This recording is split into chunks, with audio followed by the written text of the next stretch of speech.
confidence and giving structure to the family. Many women are planners, organizers, and the protectors of their futures. I also understand this lesson from my own life, right? I grew up watching women who gave constantly, often without recognition, my own grandmothers, my own mother.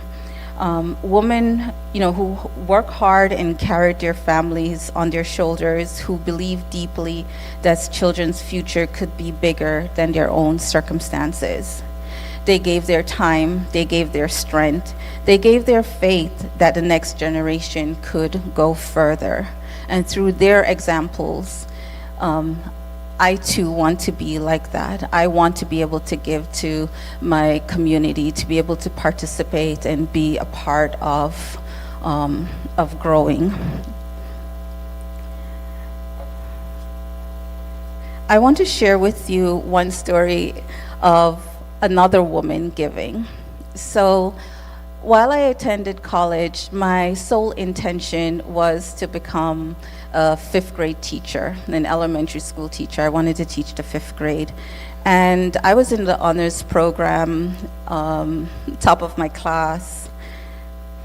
I was set to become a teacher, right? No deviation.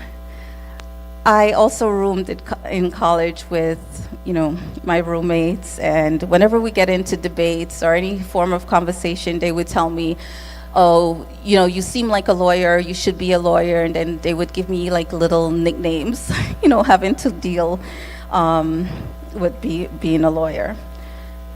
It's not something that I took seriously because at that time, I had never met a lawyer. I'm from Jamaica, and so I came here, but my parents handled the information gathering, filing to come to the U.S. So I've never met a lawyer at that time. So I just thought it was, gentle teasing. However, I took another job while in college, right? I worked for the education department. I did all sorts of things with the college, but one job I took was a babysitting job. And in that job, I met a woman who was a lawyer and a prosecutor. She convinced me that there are other paths to my future. It's not just teaching or, the other forms of career, but I can also look into the legal field. Here's what it's about. She showed me, she shared her stories, and here's how you can approach and actually a path going forward. And she helped me to get my first internship with the criminal court while I was in college. But without that direction, I would have gone somewhere else. And I did graduate as a teacher and taught the fifth grade while I studied for the LSATs. My story and my mentor giving to me has changed my life completely, right? Could change my trajectory completely from going through the educational route to becoming a lawyer to having been practicing for over 13 years as an estate planner with some of the best law firms and gaining the skills enough to go out now into the community and say, here's how I can help. And no, it doesn't have to cost you an arm or a leg. Here are things that we can do to help you immediately. And here's how you can take that information and go back home with it within your household, within your next of kin's home, right? To spread the knowledge and for it to continue. So giving, right? Giving is a gift that changed lives. The truth is that the greatest things women give are not always material. Sometimes what we give is knowledge. Sometimes what we give is courage. Sometimes what we give is the example that shows the next generation what is possible. And these gifts can change lives. And it has changed my life. Think about the woman who encouraged you when you doubted yourself. Think about the teacher who believed in you. Think about your mother, your grandmother, your aunt, or mentor who told you that you could do more than you imagined. And as you could see, back in my life, I did not imagine becoming an attorney. It's not something that was visible to me for me to model off or dream of.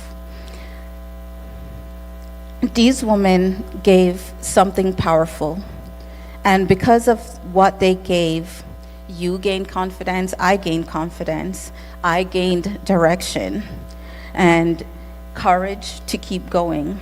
And this is the cycle of empowerment. This is the give to gain, right? You're not just giving and it stops with the person, but it actually radiates forward. It leaves from you and out into your family, out into the community.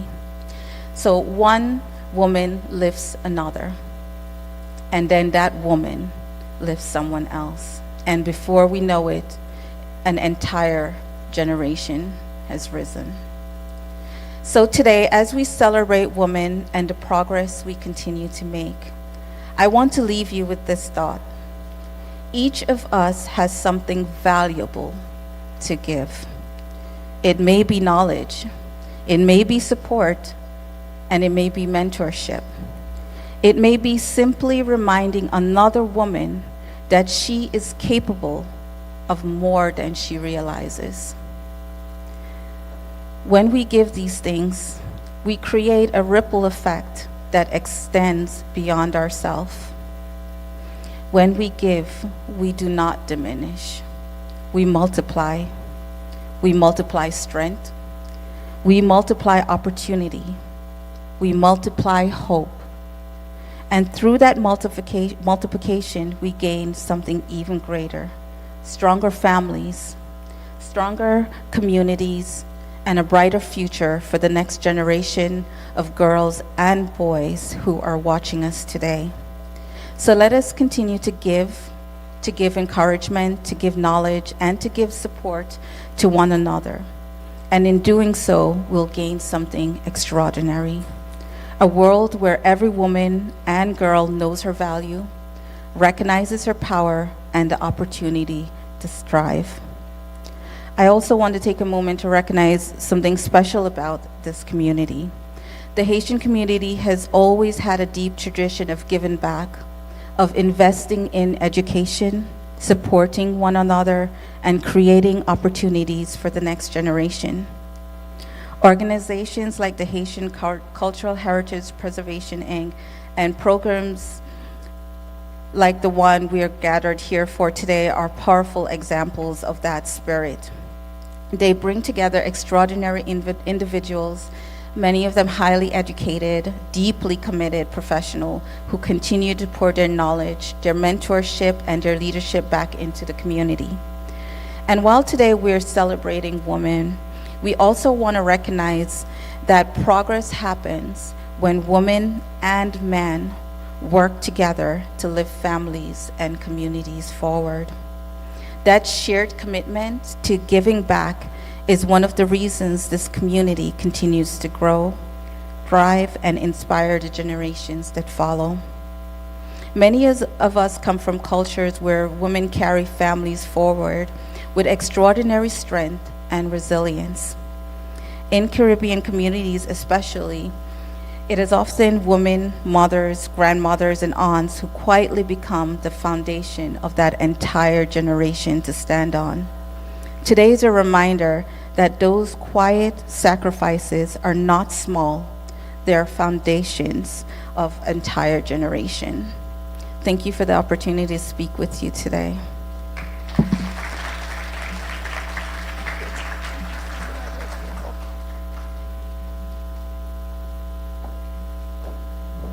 I think one more round of applause, I think.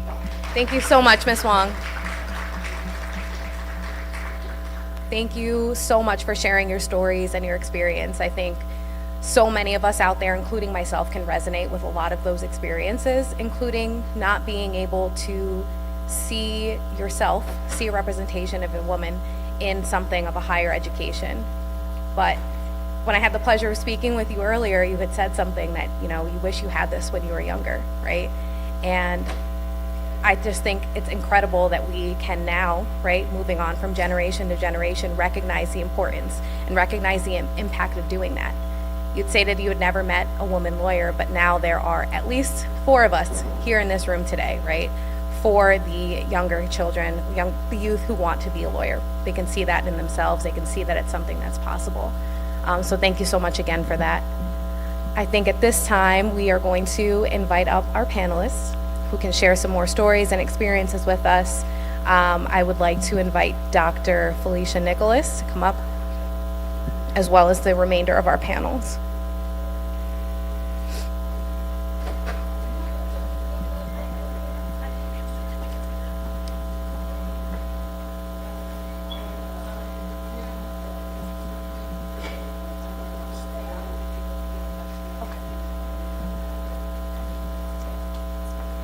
Do you want me to do that now? Or do you want me to do that at the end?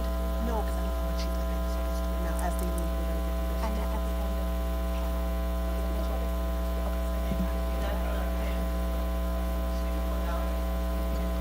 So we have Dr. Miss Khadijah Wong back.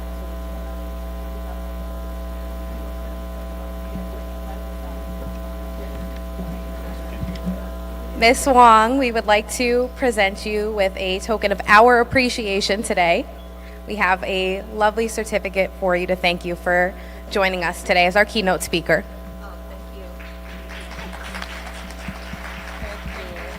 I want to say something about Miss Wong. Miss Wong was asked to come back this year because last year she was a member of our panel, and after she left, so many people called us for her phone number so that they can reach out to her on an issue of a trust in estate planning.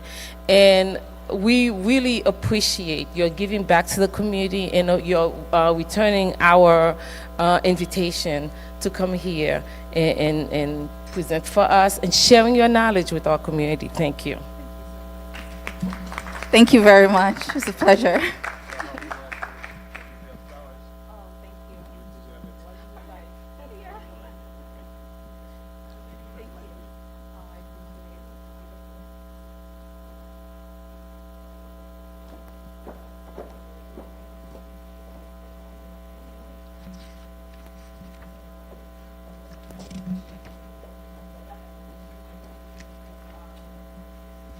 Okay, I'd like to welcome up our panelists. You guys can come up to the stage. We have Dr. Sally Francisco.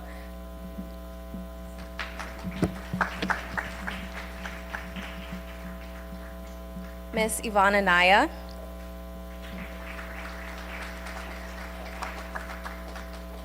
Miss Kimberly Rock.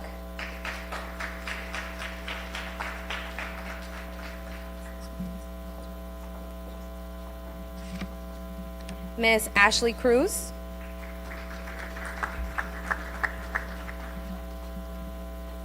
And Miss Keisha Coleman.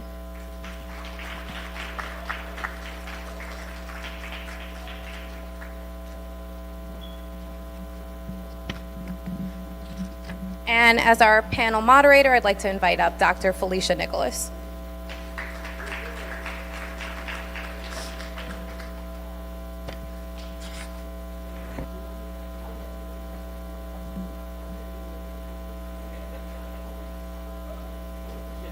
Let's give these amazing women a round of applause.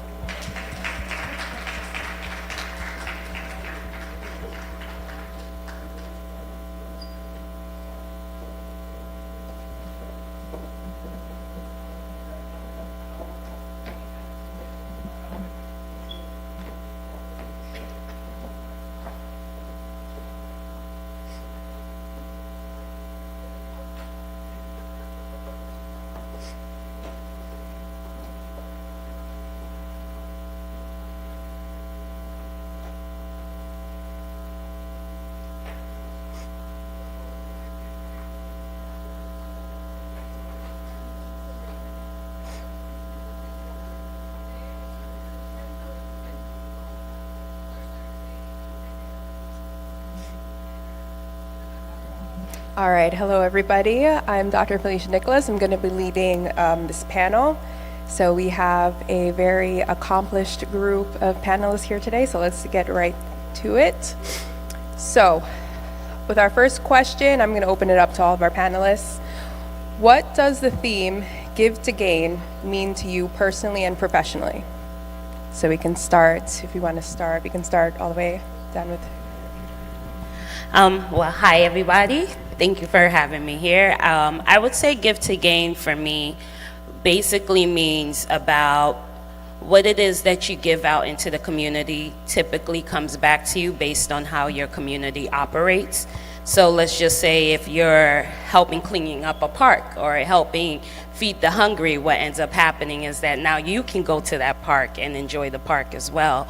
Or you can actually feel the benefit of everybody being able to enjoy certain holidays or whatever it is that you're helping. So Give to Gain is like when you go to church, they always say give your tithes and then it's gonna come back to you 10 times fold. So whatever it is that you give out into the community or whatever it is that you give out in life, it's always gonna come back to you no matter which way you give it.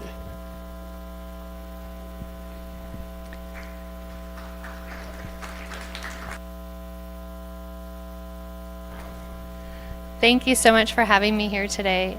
So for me, Give to Gain, I feel giving yourself to the community and empowering those around you creates a ripple effect. A lot of times, especially in my role in community banking, you know, finances are a really hard topic for people to handle and something people are very nervous about. So as a credit union, we help people buy their first car. We help them rebuild credit, and in doing so, we're giving them the tools to build up themselves and in turn build up their communities. So we're giving the information and the knowledge needed to help them be successful, which in turn they will also put back into their community, and together we're just continuing to help the community grow.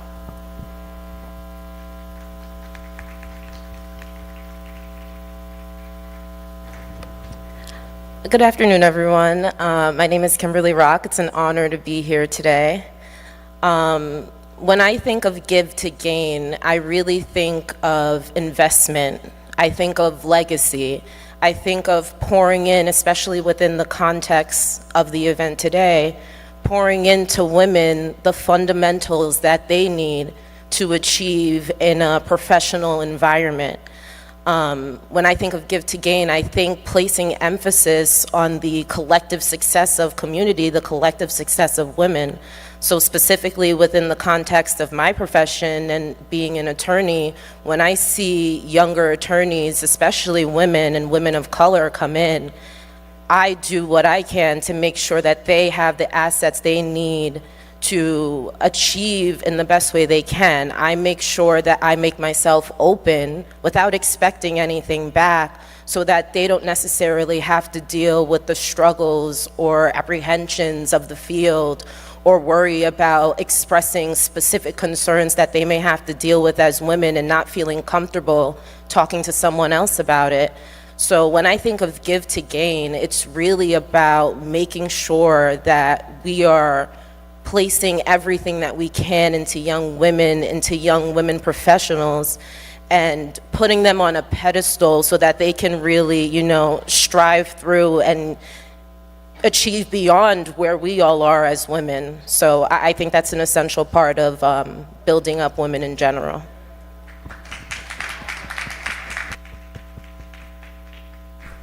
Good morning, everyone. I'm Dr. Sally Francisco, and I am the Deputy Chief Nurse in the VA in the Bronx. So I'm a nurse.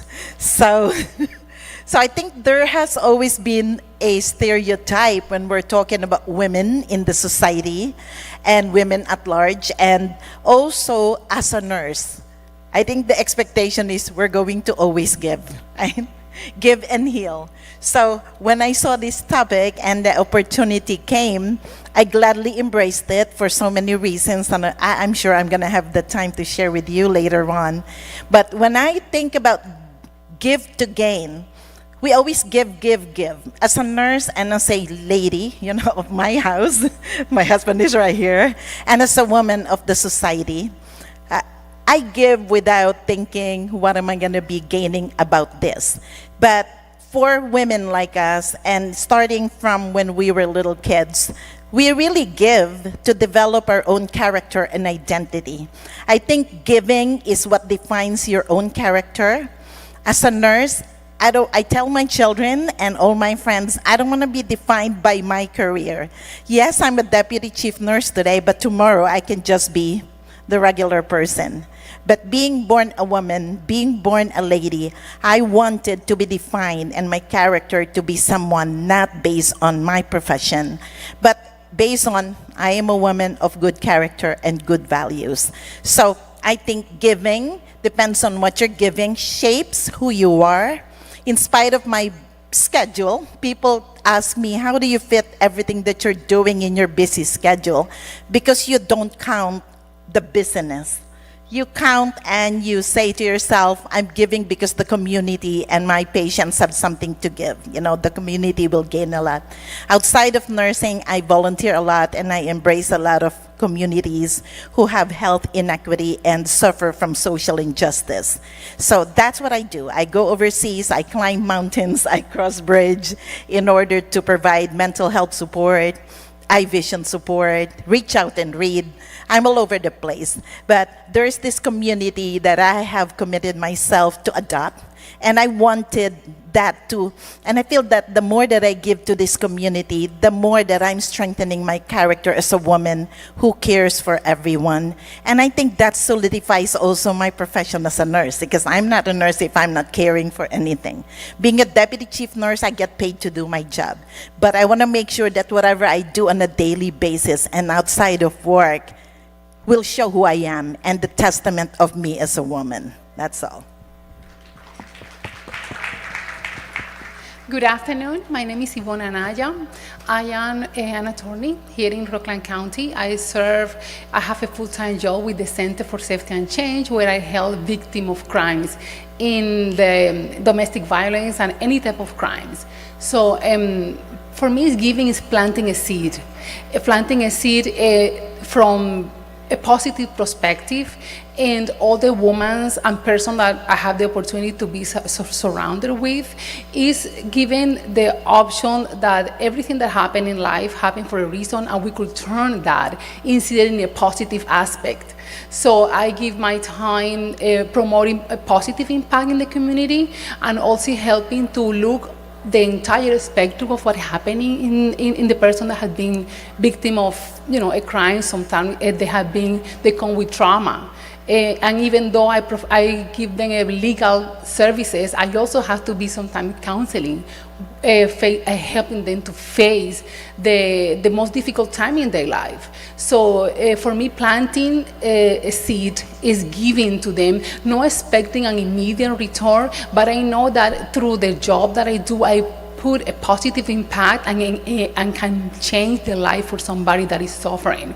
Because when they come to us, they come mostly in the deepest time of their life. So giving is something that I do every day, and don't expecting a return, but in sometimes I could see in immediate cases a positive change on people's life, and it's very rewarding to see them that no matter what happened, everything could be turned to a positive impact. Yes. All right, wonderful answers. For the next question, can you share a moment in your career when someone invested in you, whether it be through mentorship, opportunity, or encouragement, and how that helped shape your path? Am I starting again? I can take it. Is this on? Can you guys hear me? Yes. Okay. I would say for me, so I come from the media, marketing, and fashion world, so I travel all over doing different fashion weeks and covering all different entertainment events. So I moved to California for a few years, and I officially moved back to Rockland in 2021. But I met my mentor, who's actually one of the honorees, Ms. Brendel Logan Charles, and I would say when I met her, she's the one who actually changed my path, because I never in a million years thought I would be a community member activist, or let alone be involved in politics. So for me, meeting her because I was very standoffish. I was like, no, I just want to do a small little event just to help the kids that weren't able to get what I was able to get when I was in high school. So once I met her, she's actually a deputy supervisor for the town of Ramapo. She actually got me more involved, taught me a lot about what happens in the community. I'm able to sit here now because of her, because of all the work that I've done within my community outside of just being within my entertainment and fashion world. So that person, I would say, being able to say yes and not be standoffish always and keep close and just stick to what I know, but being able to say yes, allowing myself to learn something new, allowed me to do a lot more in my community than I ever anticipated, let alone marry somebody who is literally working for our congressman right now. So being able to say yes, and say yes to somebody you never thought you'd say yes to.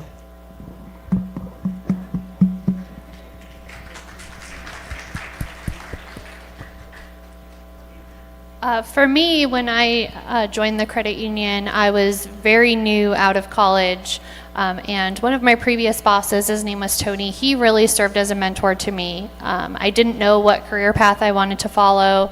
I didn't know much about how the organization worked, and he really created an environment where he wanted you to explore new opportunities. He wanted you to ask questions, to be involved in everything you wanted to be involved in. He didn't hold you back. And I think that was really important to me, that he created that sense of safety for me, that even if you fail, it's okay, because every time you do fail, you're going to learn something new. So I was never afraid to take on new projects because I knew I had his support.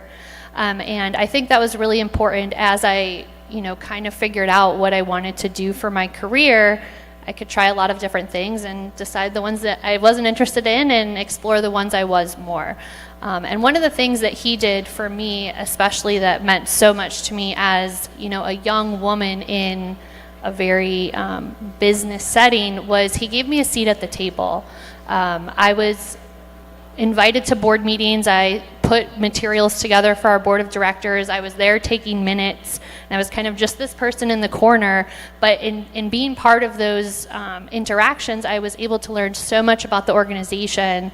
I became a trusted, person to the board of directors, and as I progressed through the credit union, that really helped me because I had their support as well, and it really helped me move seamlessly into my role in our executive leadership team because I already had that background and that face time at the table.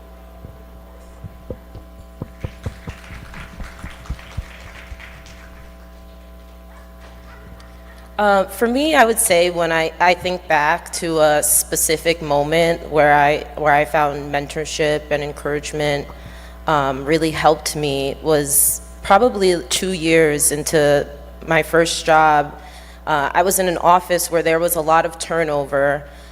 Specifically, there's certain positions that handle certain things within my office, so there was a lot of turnover for the trial attorneys. At that point, there was no trial attorneys, so they were looking at the younger attorneys to kind of take on trials, and I had no specific interest in it at the time, but at one point, a supervisor, her name was Lucinda, she came up to me and she was like, you know what, I really think that you should put yourself in for this trial. I really think that you should see the potential in yourself and put your name in to handle this trial. And I was like, I don't know, Lucinda, I don't know, like I have a lot on my plate, it's not really looking too good, but she encouraged me, I thought about it, I did it, and the trial ended up being assigned to me, and I worked directly with her for about 2 weeks, and the way she encouraged me was by not sugarcoating things. She was like, listen, this is gonna be hard, this is gonna be a lot of work, the other side is gonna underestimate you because you're young, we're gonna have long hours, but you're gonna be able to do it and you're gonna come out on the other side of it. And we spent hours in the office, 7 a.m., 10 p.m., she always answered the phone when I called her. It could be 10 o'clock at night and I'm thinking about something. Oh, we should have asked this question, or maybe we should include this in the theme of our trial. She would answer the phone. Sometimes I would wake up in the middle of the night, she would text me back being like, okay, like let's think about this, let's talk about it. And having someone at your disposal who's really there for you to bounce ideas off of, who's always available, who knows that you're going to reach out to them and you know that you can get a response from them and rely on them, is so encouraging, because you start to see the potential in yourself that you didn't originally see that they saw in you. And then that's the standard that you tend to set for yourself. It starts to become your own view of yourself. So we worked on that trial. I ended up winning. It was my first trial. I had no idea. To this day, I had no idea and did not see that outcome. But I think that, again, within the same context of give to gain, she saw it in me. She put the work in me. I put the work in myself. And I think that mentorship is so essential because of that experience.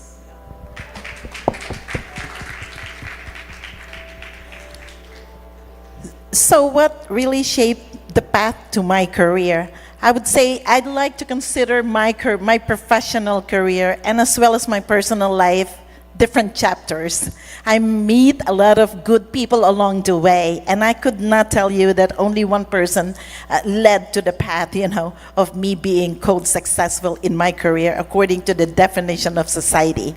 So I would share with you that along the way, there are mentors that made a difference in my life. And yes, I still have one mentor that I still call now. She has retired, and I started being, friends with her after she retired, because she used to be my boss. And I always have this imaginary line, right? So I think, I remember my first mentor when I came here in America that said to me, never forget, whatever positions you hold, you are a nurse, and you're going to take care of a patient. So that stays with me. My first mentor, when I have transitioned over to leadership, told me, doesn't matter what your career will be, create a balance in your life. You're not going to sacrifice your family for success, because you are building your character. You're not building yourself only for a position. So that I remember in my heart. And my greatest mentor that I shared with you, that I'm still calling now, and I'm still bothering, by text, by phone, by anywhere. And she loved it because, I'm her constant in her life. So I learned a lot from her. I learned a lot from her that, because as a nurse, you're naturally soft-hearted. You care for people, right? You love people. You love human. So basically, she was the one who taught me, you wanted to be a leader, you got to forget your friends. No friends along the way. Got to do your job, right?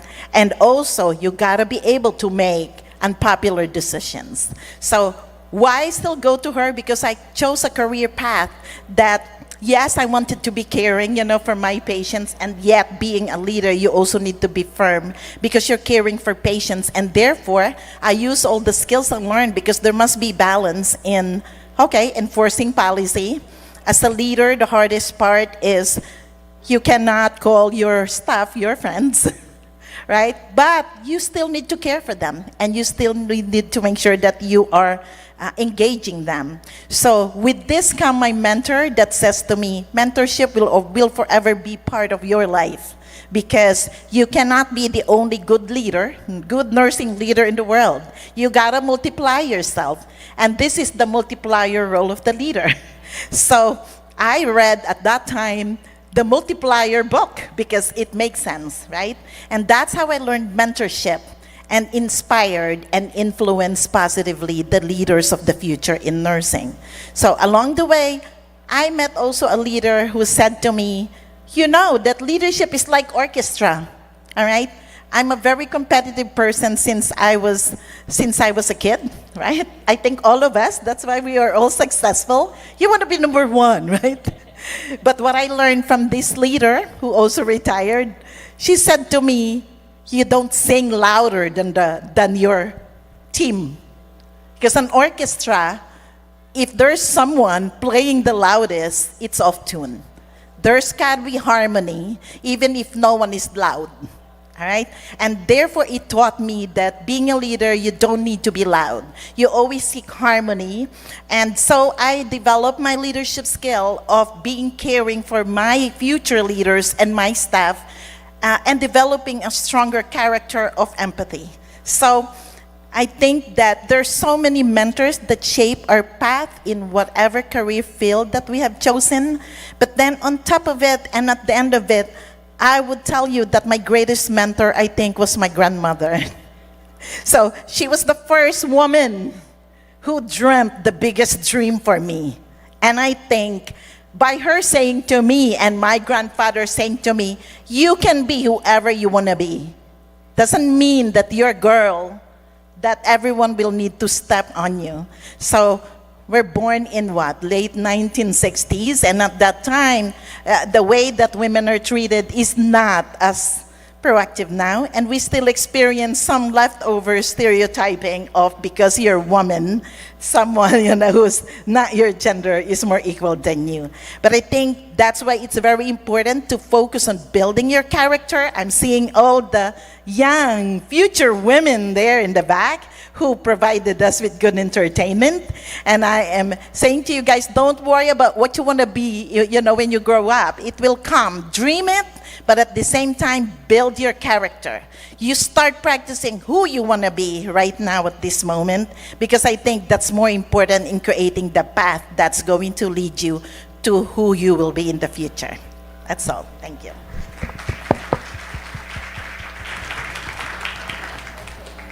I am originally from Colombia. When I came here, I came in my mid-20s and I went to law school.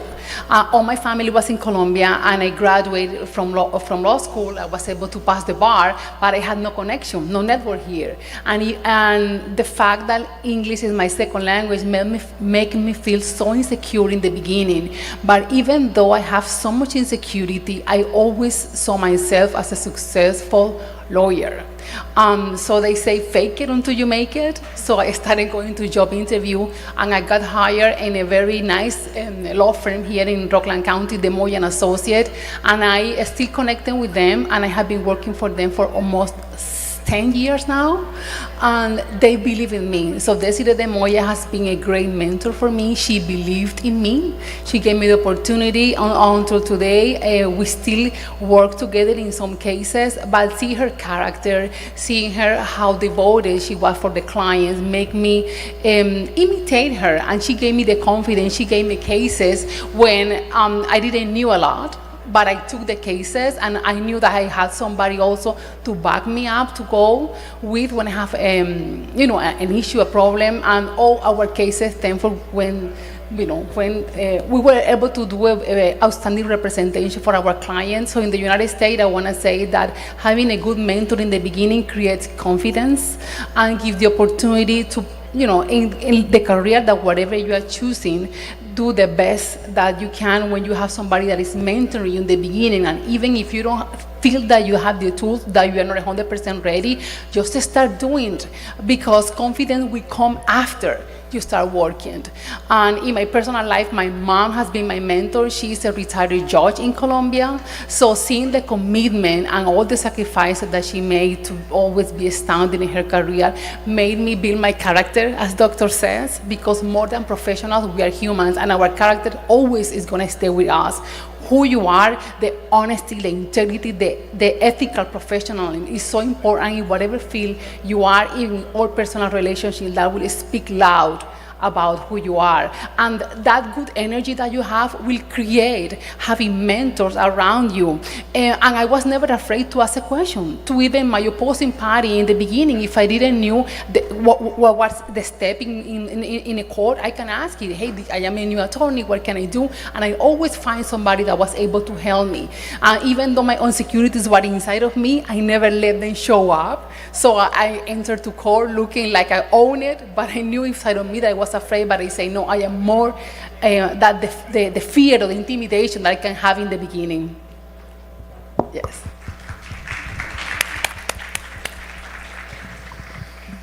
Okay, so I think the most appropriate follow-up would be each of you works in a field where women have historically had to push for space. What challenges did you face entering the profession, and how did you overcome them?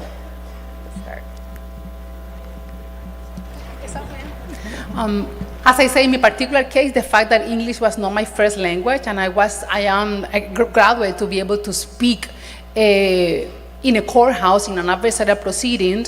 So taking the extra tape, I took extra classes, English classes, to be able to work on my accent. I took oral classes to be able to help me with my speaking abilities. And knowing that I had something to work in, and that was fine. I didn't have to be perfect, but I worked it out, and I still working on those challenges, and I face it and endurance as a normal. Yeah, as a normal challenge, and don't let that intimidate me or back me up. I know that I am able to achieve whatever my mind is, and that is the most important thing, that we can know that we could do it, no matter if somebody else tell you that you don't know it. If you want to do it, you could be able to do it.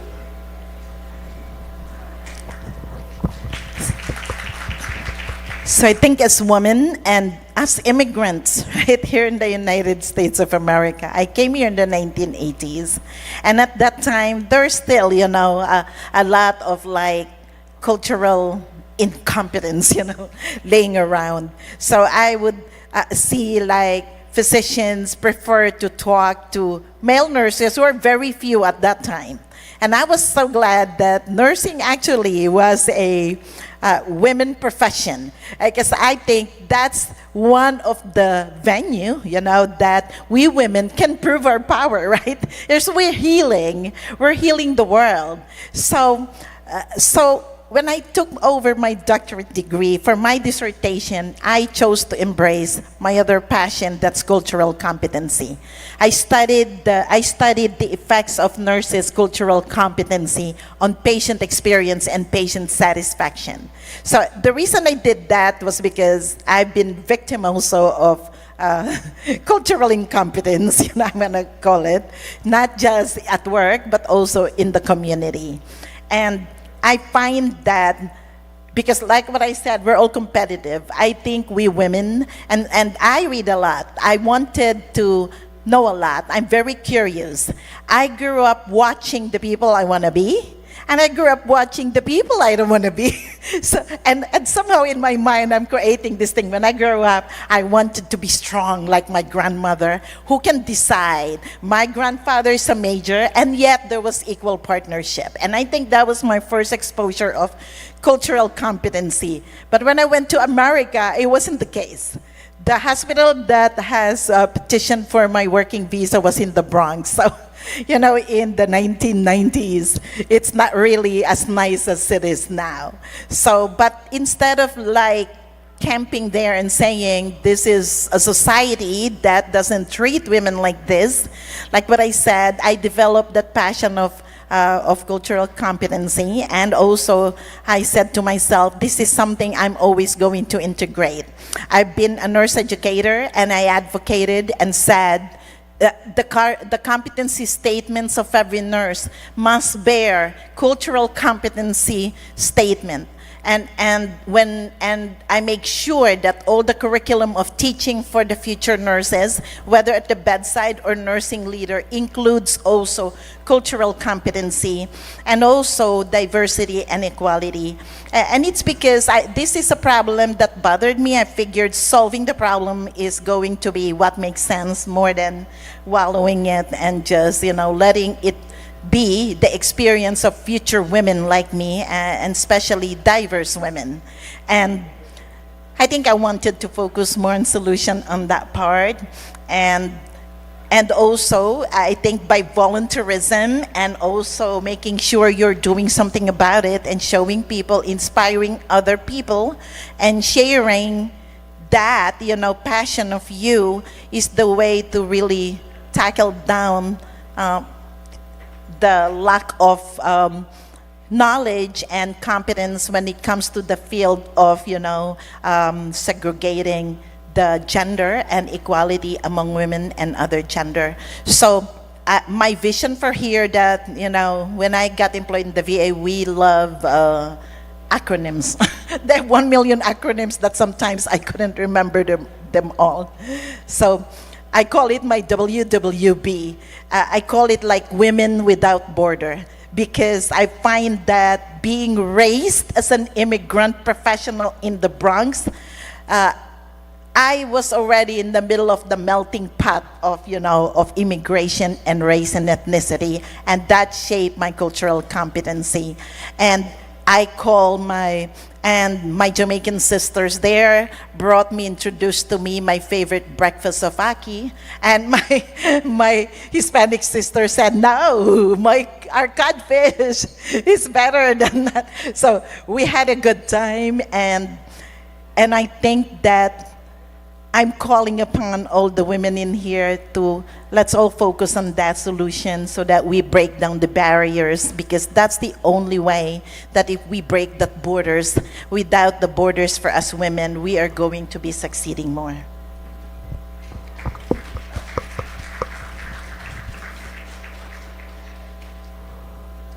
I would say that in the professional context, I think everyone on this panel will agree, as women, there's a constant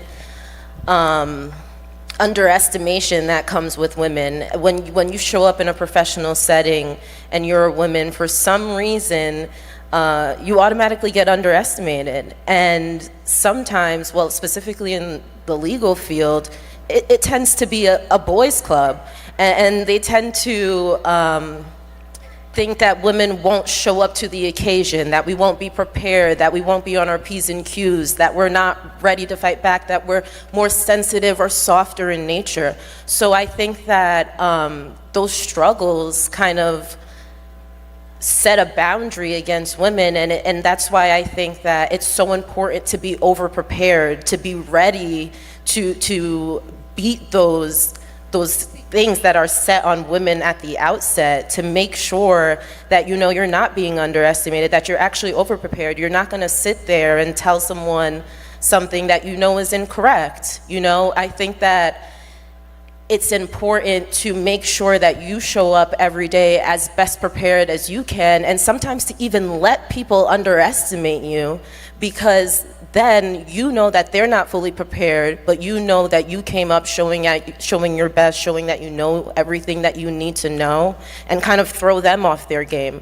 And I think that's unfortunate that we have to do that as women, but I think that it's important to make sure that we set the standard for ourselves and to set the standard for younger women in the field, to know that it's essential to be prepared. It's essential to show up in the best way that you can show up, so that when you walk into a room, everyone knows that what you're saying is correct and you know what you're talking about.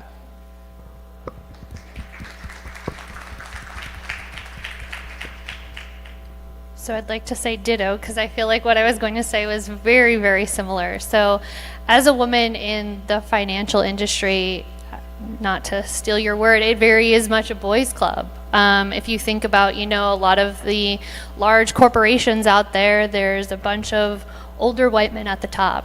And how as a woman I want to be part of that. So how do I make myself part of that? And I think it is unfortunate that you do have to work harder, because you are underestimated, and you can't wait for someone to teach you something new. If you don't know it, you have to put in the work and you have to figure it out yourself. And I think the way that you approach a group of people is with confidence. Even if you don't 100% know exactly the answer, it's how you portray the knowledge that you have. If you go in there showing your insecurities and not speaking confidently and not, convincing everyone I know what I'm talking about, you're going to get pushed to the side. And I think it's really important that to know that you can have as much insecurity as you need to, but you have to keep it inside, as the other panelists had mentioned. And it's all about how you portray yourself. And unfortunately, you have to demand the respect in the room. It's not going to be handed to you, and that's unfortunate that we have to put in that extra work and we have to demand that respect. But I think once you are in a workplace and you set that expectation with everyone, you stop being underestimated, because they know that you've done the work, you know the information, and you're not going to just accept being underestimated. So I don't have the same experience. I come from the fashion and entertainment world, which is very open to women. I would say for me, the thing that is my challenge within my industry is consistency. So if you're watching TV, if you're seeing a designer, if you're seeing like all these celebrities, they come one in a dozen. So it's all about consistency, because if you're not consistent, you're out. You're like, it's like fashion. You're last year's news. No one cares about it anymore. So even within the industry that I'm in, even though I just had a baby, I still had to go to Fashion Week. Because if I miss a show, then next season comes in, I'm last year's news. And it's like keeping up with the blogs and stuff and keeping up with the entertainment. If I missed a post, I'm last year's news. So consistency is one of the struggles as a woman, because we carry so much of the things, so much of the world on our shoulders. And everyone's like, but you're in entertainment. I was like, yeah, it's not all glitz and glamour. It really takes a lot of hard work, and it takes a lot of your time, and it takes a lot of being consistent and being in the room and being seen. Now, being a woman of color, I can say that those are also the struggles, as we all know, that we still go through, because being in the world, especially in the marketing industry, which is like a $600 trillion industry, but it's ran by white women. So when a woman of color comes into the room, you're not taken serious unless they see you constantly. So consistency is one of the struggles that unfortunately, I've been doing this for over 15 years, that I still struggle with, especially with my life changing, now being a wife, being a mother. You still have to remain consistent in your career, yet still provide the nurture that you need at home. So consistency would be my struggle, but I'm still working through it. Every day's a step.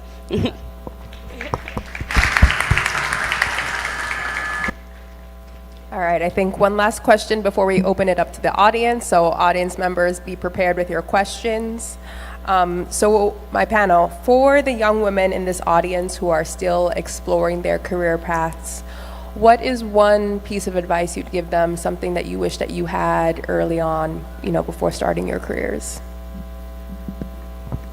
Again? I would say for the young ones, especially since I speak to a lot of young kids, stop worrying about what everybody else is doing. Stop worrying about where everybody's at. I feel like a lot of these mental health cases are based on everybody has a goal. It's like, oh, I have to finish high school, then I have to go to college, then I need a job, then I have to make this amount of money by this age, and life does not go that way at all. You can go to school and then you realize I want to start all over again, and now you're back in college, and then you get to college and you realize this is not what I want to do, then you start all over again. Life is all about chapters and seasons, and things are not supposed to last forever. You're supposed to change your life. You're supposed to try new things. Stop remaining consistent. Stop looking at the next person next to you and see, I have a room of successful women. I never want to be a lawyer or a nurse. Sorry, Mom. But this is the path that they chose, and that's the path for them. And they're successful in their field, and I'm successful in mine. But tomorrow, I meet a mentor, and now I'm in the community. Now I'm a community activist, and now I have to start all over to learn the political world. So things are always ever changing. Stop worrying about what everybody else is doing, and just focus on your path and journey and enjoy it. Because you only talk about the journey. You don't talk about the success you made.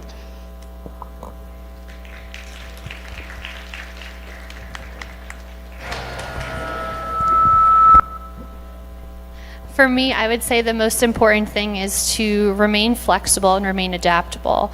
As you mentioned, I had that, right? I'm going to finish high school, I'm going to go to college, I'm going to get a degree in HR because that's what I want to do. I don't like HR. I did all the degree, I did the MBA, and it wasn't for me. And I think you can't have that mindset that if you don't end up doing exactly what you thought you were going to do, that it's a failure. Everything you do in your life that leads you down a different path, it teaches you something. Even if you move on from it, you take a piece of it with you. And they're not failures, they're just detours.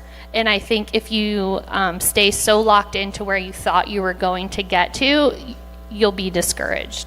So I would say just remain flexible, remain adaptable, look for the silver lining every time you find yourself on one of those detours, and it's going to work out in the end. You're going to get to where you're supposed to be, and where you're out there creating the best for the world.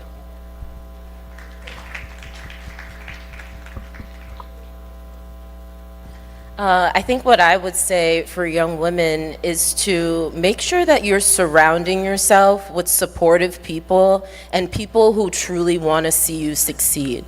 I think having a support system is so essential and so it's needed, especially when you're younger. You need to have people surrounding you, seeing the potential in you, seeing the lengths that you can go. I think that's essential. So make sure that the group of people that you surround yourself with, whether it's your friends or even in the work sense, it's your colleagues, surround yourself with people who want to help you, who want to see you succeed, who want to support you, who want to see you happy, because that is really what is going to drive you to get where you need, other than you pouring into yourself. And at that same vein, make sure you're pouring into yourself every way you can. It's about discipline yourself to make sure that you're doing the things that you need to get where you need to be.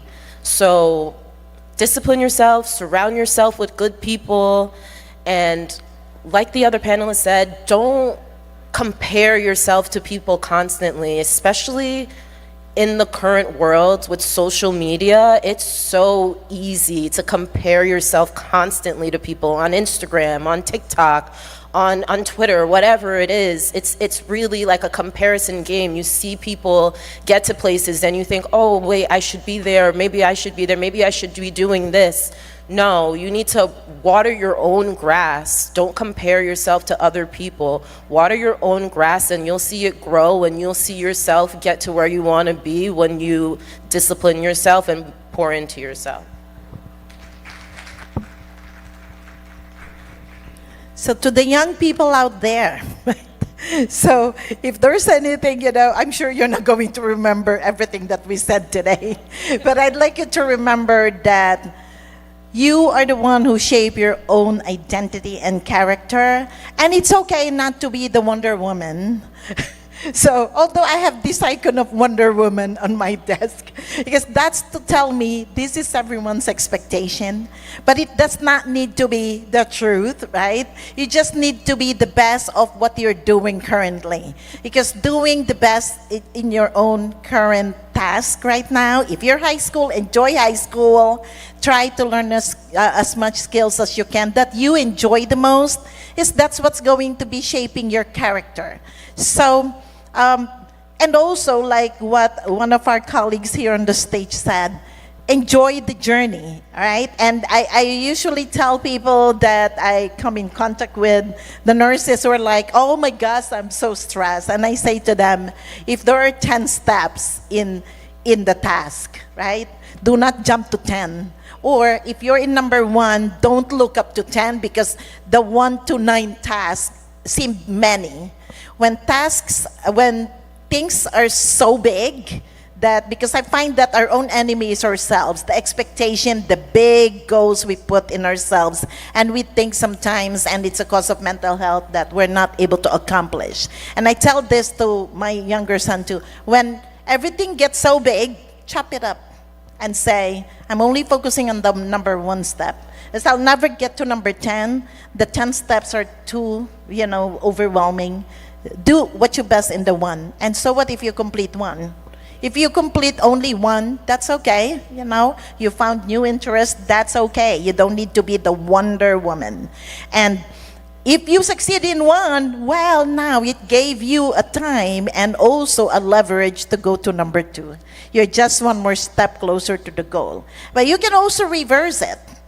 When number 1 becomes so frustrating and stressful, this is the time when you say, let me keep my eye briefly on the prize. That's number 10. If I just endure 1 and all of these difficulties, then I am just one more step closer to my number 10, which is my goal. So I teach that to the people at my bedside. When I opened the nursing office in the nursing department in the VA, the very first thing I did, right, was to open a Zen for my nurses. Because this is to say to them that it's okay for you to care for yourself. You don't need to care for everyone in the whole world. That's already what is expected from society, from us, right? So, but it's okay, you know? You cannot give what you do not have. Take care of yourself. And I have the Zendan, and I tell all the managers, if you have staff, all right? If you have staff that says, I'm too stressed, I cannot take care of a patient, do not force them. Tell them, go to the Zendan. And don't worry about it because I set the timer for the massage chair to 15 minutes. I gotta make sure balance is there, right? But it's okay to take care of yourself because if you here, I'm sure, you already said it, we're expected to care for everyone. We're mothers, we're expected to care for the children. We're wife, we're expected to care for our home and our husband. We are the head of the department, we care for everyone. But who takes care of you, women? All right? Now, this is the importance of bringing and surrounding yourself with people who can care for you. I have my nursing leaders come to me and say, I'm too stressed. I'm like, well, we signed up for this. But what you're not expecting when you sign up for a role, and this is the trick now, little trick to success, right? So you don't expect everything to be perfect. And I told them, I worked in a hospital that's perfect. And my resume, what I wrote was this 5 lines. Everything is perfect. But I worked in a place that needed my care and my leadership. And that's what beefed up my resume. And that's where I made more difference. And I told them that's what leadership in nursing is. That's the give and gain. Because now when you look back, you stand back, you don't see it along the way. You see that, oh, it's okay. So don't worry, young ones, for what's going to be lofty out there. Enjoy your journey, even if the road is not good, because that's where you're building who you are becoming for the future, right? And most of all, learn to celebrate other women. We don't pull other professionals, feet. If they're ahead of you, that's okay. Watch them because maybe you want to be like them in the future, right? So support them because here I accepted today's panel speaking because I'd like to celebrate my grandmother. Like what I told you guys, the very first woman who dreamt the biggest dream for me. And my mother, my aunts, my friends, my mentors, and my nurses who believe I can lead them. And I want to celebrate also all of you here because I can see in here beautiful women with so many tasks on your shoulder. And the mere fact that you're coming in here, that means you're supporting other women, and you want us all to be one, women without borders. And now not to close that on that, because I also would like to celebrate the men who supported women to be their equals and who supported us all to be successful. So, young ones, celebrate each other and don't think you need to be Wonder Women.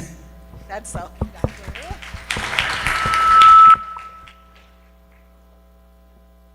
For the young woman, my advice would be the road not always is going to be clean, the sky not always is going to be blue, but you still keep putting yourself over there. Don't be afraid of failures. You can learn from the failure because you could transform a different situation, a difficult situation is something positive. So what I want to say, what is most important in everything is the character that we build while we are walking through life. Doors is going to open, doors is going to close, but it is fine, it is okay. I believe in a divine destiny that will open doors for you and some doors is going to close. So pay attention to those open, close doors that also can tell you that something is happening for a reason, that there is the way that is building destiny could be also building your life.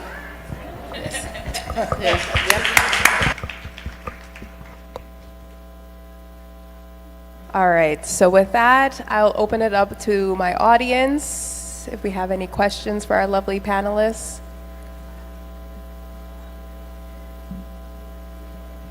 Here.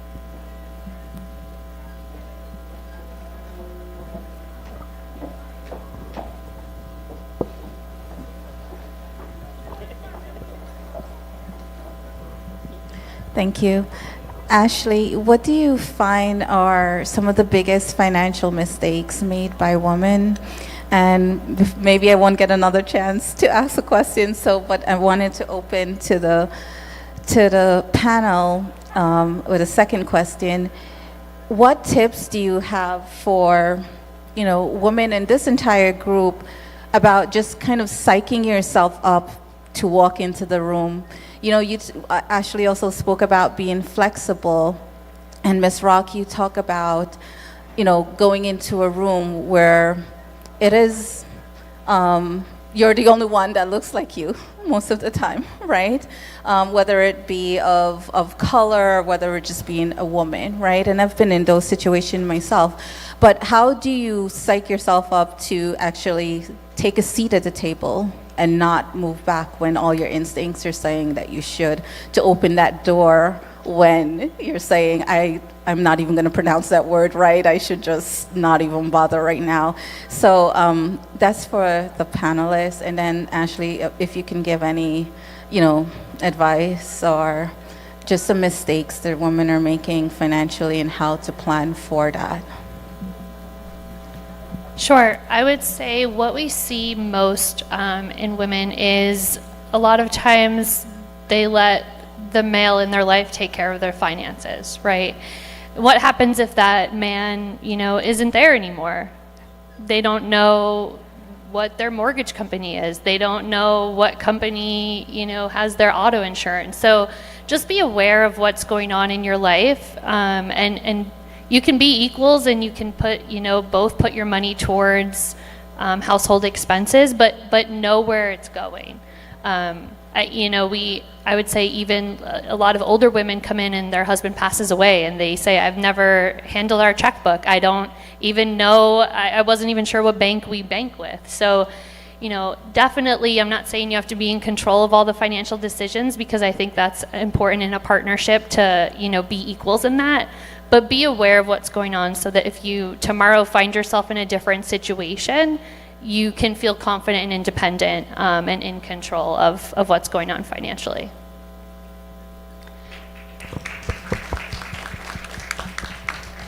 And then just to answer your other question about walking into a room where you don't kind of fit in, I think what I said, and I'll double down on that, is your confidence, right? You can have all of those insecurities and be terrified, but it's how you portray yourself to the room. If you exude that confidence and you know that you've done your homework, you have the information, people can't really argue against the right answer, right? I think it's important just to exude that confidence. Don't let other people make you feel intimidated. You can feel the intimidation inside, but as mentioned, always hold those insecurities inside and just let out that confidence. And if you seem confident, other people are going to believe it.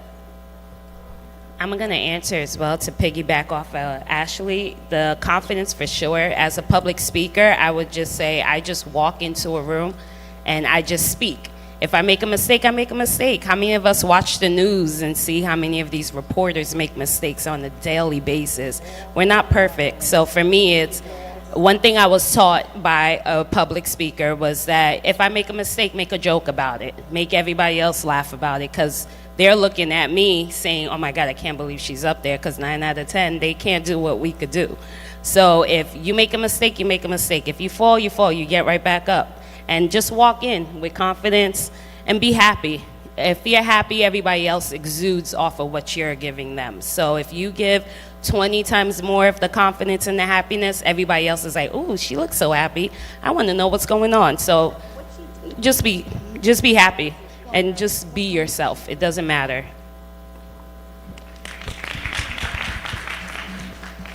I would say, to jump off of that, I think what you said makes a really good point, is if you make a mistake, you make a mistake. I think a lot of the nerves that come with walking into a room of people who are higher, like, status in your company, or don't look like you, or a room full of men, those nerves come from being afraid of making a mistake.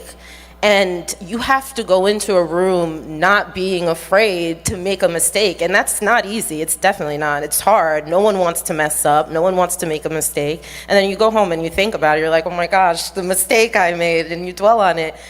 We don't learn unless we make mistakes. So you have to go in with the mindset, like, if I make a mistake today, that's fine. There's gonna be a way to correct it. And worst case scenario, I learn from it. It's only up from here.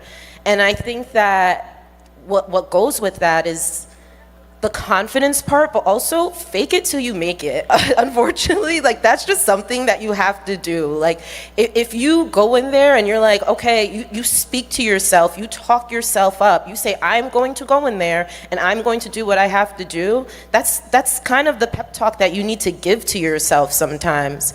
And you need to speak with the same confidence that the people at the table are speaking with. You have to come with the same energy that everyone else has in the room. So don't be afraid to make mistakes. Always have confidence, and speak up when you need to speak up, because that's important. That makes people respect you, especially if you're coming as someone who doesn't look like everyone in the room and you're a woman of color. You gotta demand respect in a sense, and you do that by the way you portray yourself. So I guess if I'm thinking about my job, my daily job, this just happened last week, right? Or yesterday, actually. So I think it's about the strategy. And the strategy I use is when I am walking in, and yesterday there were like 10 male surgeons, right, questioning me about the break time and my staffing. So I think very important, the competence of you in your job. You gotta know what you're talking about. You gotta know.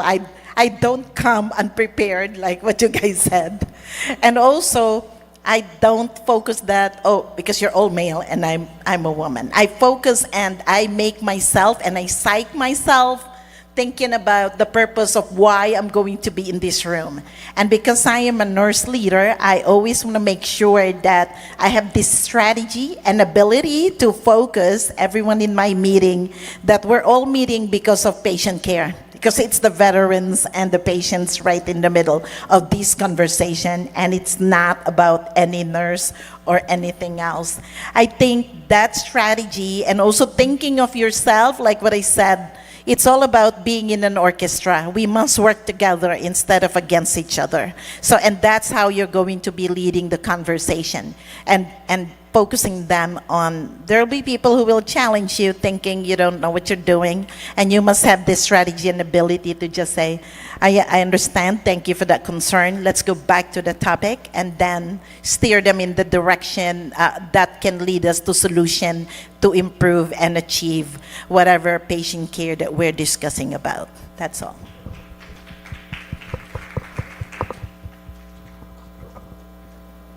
All right, so it looks like we're out of time. I would like for you guys all to give a round of applause to our amazing group of panelists that we have here. I thank you guys so much for imparting your wisdom with the next, generation of strong, powerful women.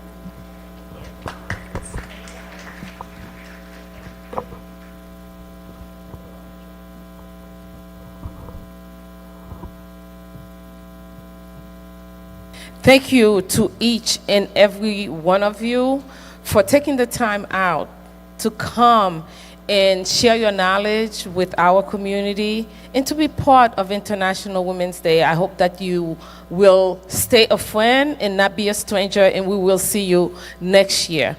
We have some parting gifts for you, and Leslie's going to be helping us with that. Yes, sir. Before I'm going to give you the gift, the flowers, I'm going to say Happy Women's Days. He said, no relation is completely without a woman. It's the whole. She paired the role of the loving man. Carry sisters, understand the wife. Today is a whole lovely day for all the women. I respect the women. Thank you so much. Thank you. Okay.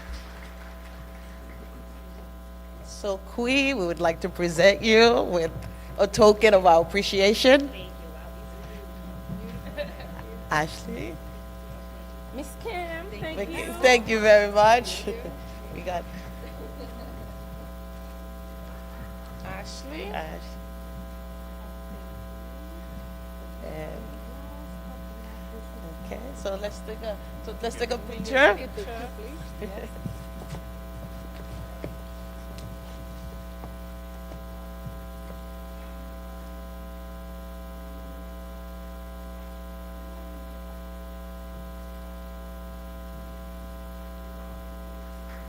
Again, thank you to our distinguished panels. A big round of applause for them again.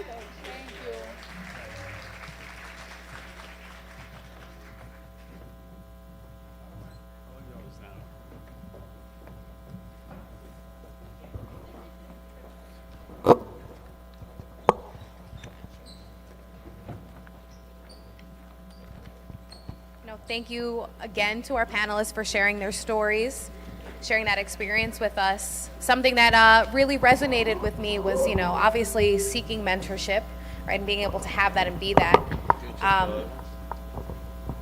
I knew how incredible it was for me to be in an office where most of the attorneys were women, the judges that I appear before are women, but before I even got there, I knew that that was something that I could do because of my community.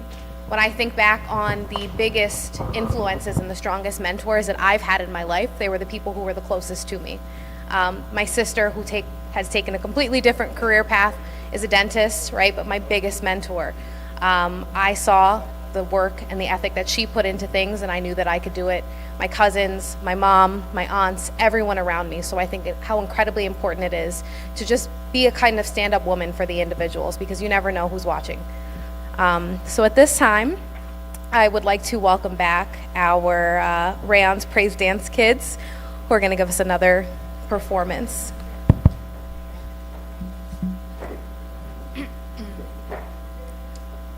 Good afternoon, ladies and gentlemen. Today we'll be dancing our determination dance. But before we start, today we'll be defining what determination means. In my opinion, determination means believing in yourself even when others doubt you.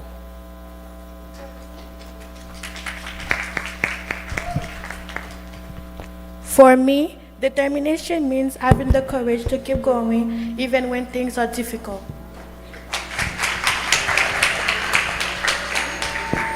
For me, determination means to help a person stay focused on a long-term success. For me, determination helps a person stay focused on long-term success and turns challenges into opportunities for growth. It requires patience and self-respect. For me, determination is the strength to overcome fear and your insanity. For me, determination is the decision to stay committed to the goal, no matter the obstacle. For me, determination means trying even when you can't find immediate success yet. Above all, determination is the refusal to give up on what truly matters. Je suis déterminée. Ils ont tout fait pour me décourager, tout dire pour me faire tomber. Mais écoute, tu n'es pas Dieu. Mon plan est déjà tracé. So now, guys, let's put your hands together to welcome the young ladies about to dance the Terminate.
check this.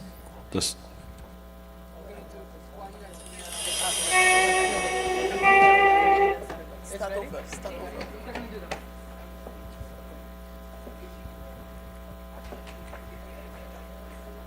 All right, after some extended technical difficulties, let's give it a hand to our ladies again who've been waiting so patiently.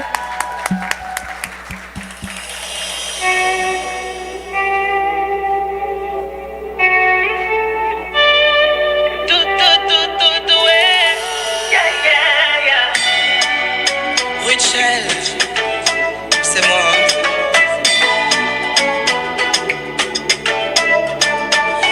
Ils m'ont dit que cette vie n'est pas faite pour moi. Pour moi, ici, il n'y a pas de place. Que j'ai trouvé un boulot et laissé ça. Faudrait que je tourne la page. Que réaliser les rêves, c'est pas pour moi.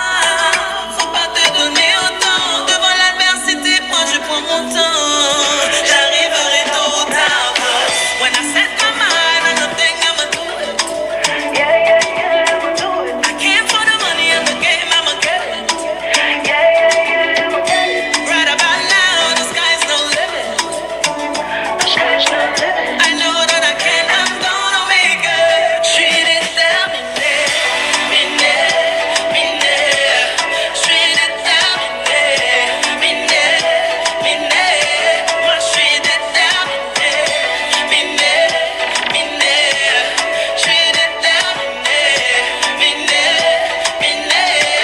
treat it down, when I set my mind on the thing, I'ma do it.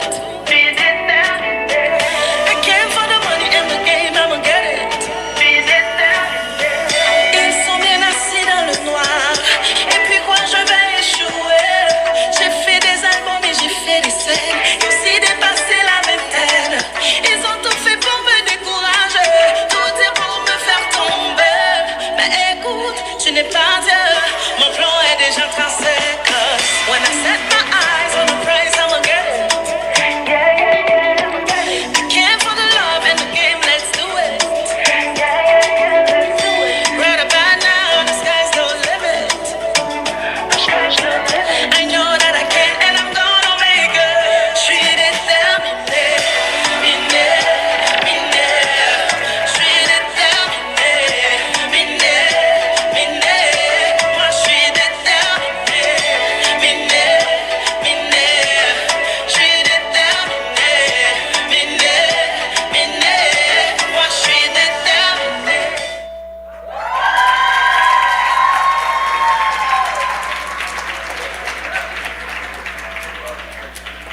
Wonderful, wonderful job, ladies. I know we didn't plan on it, right? But that's determination, right? Working through strength, working through problems when they're unexpected, right? Great job, ladies.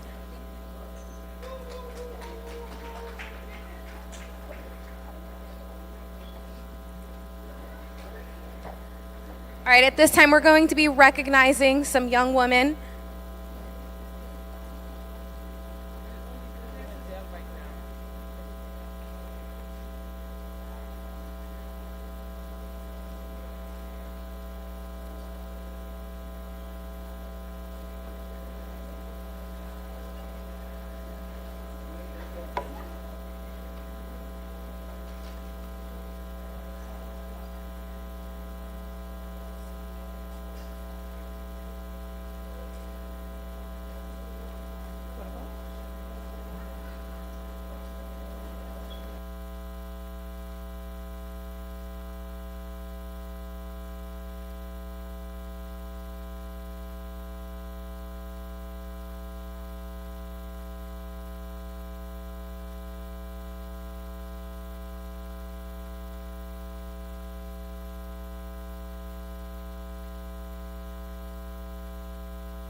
Good afternoon. Good afternoon. Are you having a good time? Can we give another round of applause for our kids? Right now, we're going to recognize our first honoree. Town of Ramapo Deputy Supervisor Brenda Logan-Charles has dedicated her life to public service and community advocacy, building an impressive record of accomplishments over 30 years. Born and raised in Harlem, New York, Brenda moved to Rockland County in 1992, where her passion for community development and service took root. A proud alumni of the prestigious Cathedral High School in New York City, she went on to earn an associate degree from Nye College in 2013. Her career in community work began with a focus on improving lives through housing and community development initiatives. She worked as a property manager for low-income housing residents, as well as playing a pivotal role in building affordable homes for families in need. This dedication led to her appointment as Deputy Housing Administrator for the Village of Spring Valley. Brendel furthered her commitment to public service by serving as a constituent service aide for State Assemblyman Ryan Carbon, addressing the concerns and needs of residents in Spring Valley. In 2012, she was elected to the Ramapo Town Board as councilwoman, where she has served with distinction for over a decade. She is now beginning her 15th year in public office and has been reappointed for a 5th term as Deputy Supervisor and Ramapo Police Commissioner. A devoted mother of 7 and grandmother of 8, Brandel's family inspires her unwavering dedication to her community. Her personal mantra is, "Let the work that I have done speak for me." Her approach to leadership and service. To her beloved Rockland County, Brendel echoes the words of the GOAT, Dr. Stella Mars, the late director of the Martin Luther King Center in Spring Valley. I wish you all bright moments. Let's welcome Brendel Logan-Charles.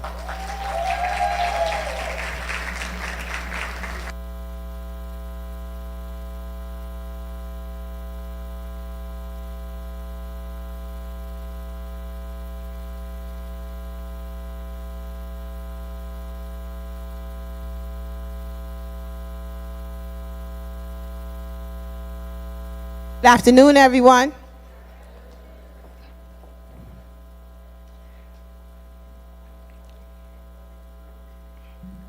So before I get started with my very small speech, I promise to be quick, I just wanted, I've been given the opportunity, and I just wanted to recognize the dignitaries that are in the room. One of which is one of our honorees.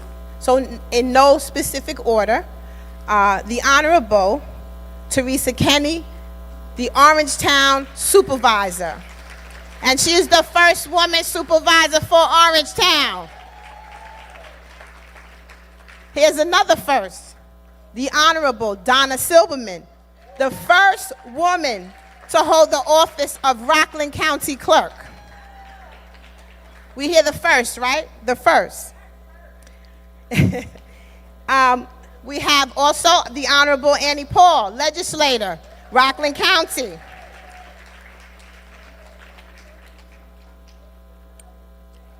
We have a very special guest, the first time appearing at this location for this event with the Haitian Heritage Organization, our Honorable, the mayor of this village, Shenley Vital. Come on, guys, give it up. This is our mayor now, and we are in the village of Spring Valley. And along with him is his beautiful wife, the first lady of this village. Please stand.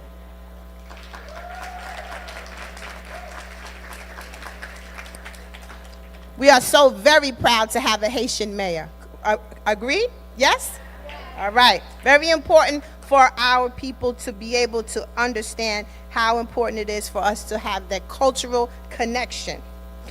We did have the Honorable Bill Weber here. He was here this morning, our senator, and unfortunately he had to leave. We have, of course, Leslie DeSantis, who is the radio personality for Rockland County for Panic Radio. We have, of course, his co-host is Seema, and she's here as well. But Seema is wearing 2 hats, and she and Ashton Coleman are the representatives for Congressman Mike Lawler. I believe, oh, and one more. Please give grace and honor to our former mayor, Mayor Narami Jasmine. And I believe that's all. Did I miss anybody? And if I did, please forgive me. Thank you.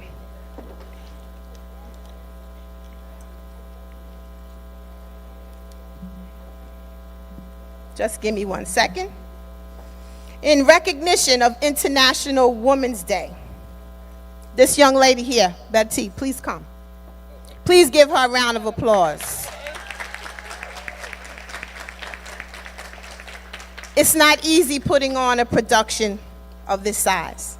And she has worked tirelessly in our community, and I thank you so much for honoring myself and the rest of the honorees. Congratulations. But the true honoring is the people who do the work. That's what's important. And if you're working in the community, then you deserve we deserve to say thank you to you for all that you've done. But it is not easy because it's not over. We still have a lot of work to do. In recognition of International Women's Day 2026, this is the theme, Give to Gain. Reminds us that generosity fuels growth. When women receive support, develop skills, and are given the space to express their voices, they flourish. And in turn, entire communities are strengthened and transformed. Amen? Let's talk about what you need to get this done. Inspiration. When women rise, communities rise with them. And when women are leading, the future becomes stronger for us. Our also dignitary, the school board, the prior vice president of the school board, but currently on the school board, Miss Sabrina Charles. If you know Sabrina, you know she loves our children, and she always says, still I rise. Empowerment. The progress of any society can be measured by the opportunities it creates for women to lead, to learn, to thrive. Leadership empowers women, communities, and they transform the current institutions, and they shape the course of history, and in this case, her story. Come on, y'all. History, her story. And of course, the gain.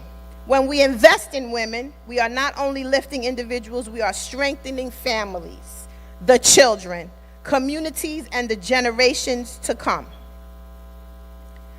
The last tenet I have is the future. Not something that we're supposed to wait for. It is something we build together by supporting the dreams and leaderships of women today. Today is our future. Tomorrow is our future. What is done in the past is done. But we need to recognize that today is our future. These young ladies are our future, and young men. Through the spirit of give and gain, this Haitian cultural heritage preservation proudly invests in the dreams of young women today, because when we lift their education, when we empower leaders, our mayor, who will strengthen our communities and shape a brighter future, our supervisor, for the generations to come. This is the reason why we're all here today. I'm very humbled to accept this award today.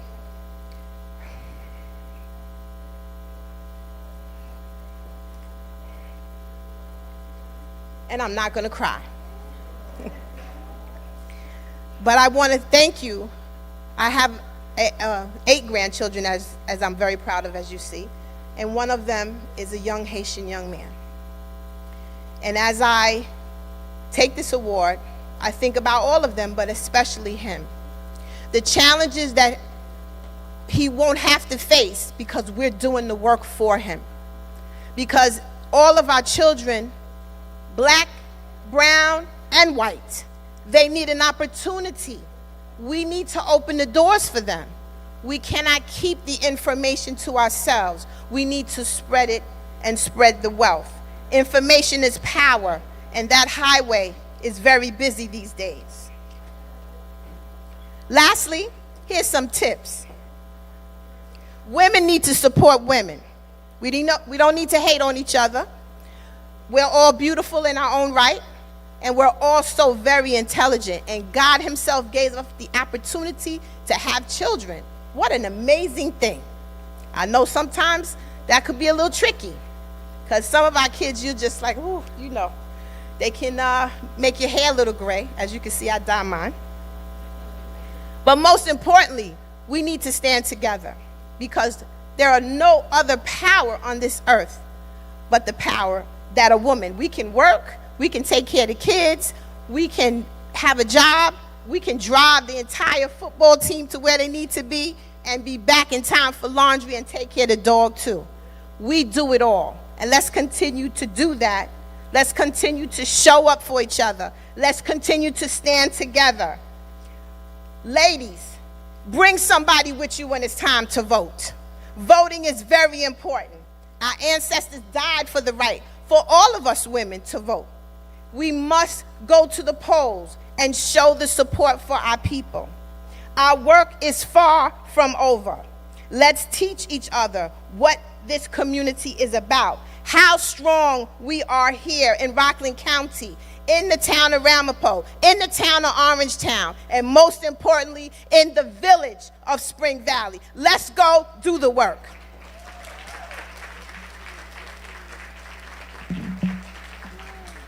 Wendell, thank you so much on behalf of Haitian Cultural Heritage Preservation, the community of Rockland County, and all women here today. We recognize you. Wendell is not just a deputy director. She's not just a politician. She's the person that when you call, she will take the call. And we know it firsthand from experience. Thank you, Wendell, for what you do. Thank you so much.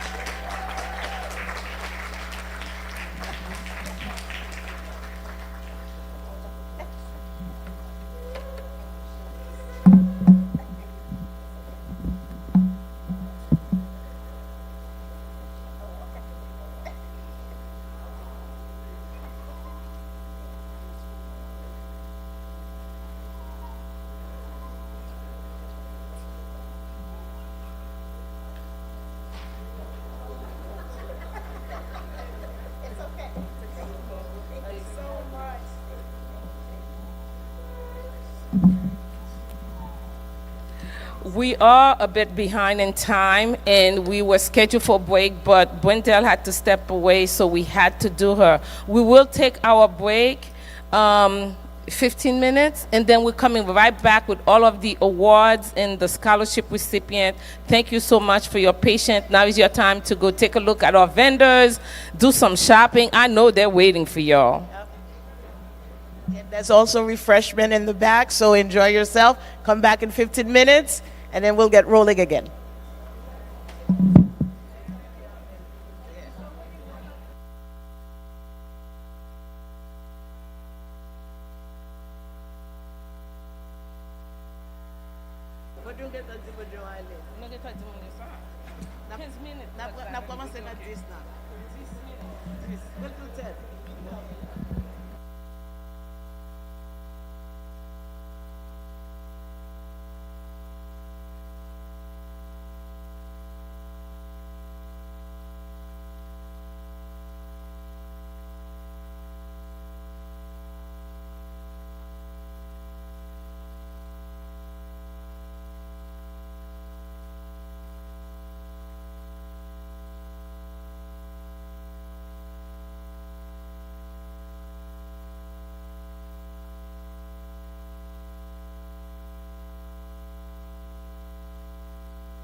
low sound, you know what I mean? Sí, this.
Du même endroit. I can hear you, Jerry, but get nothing on the mic.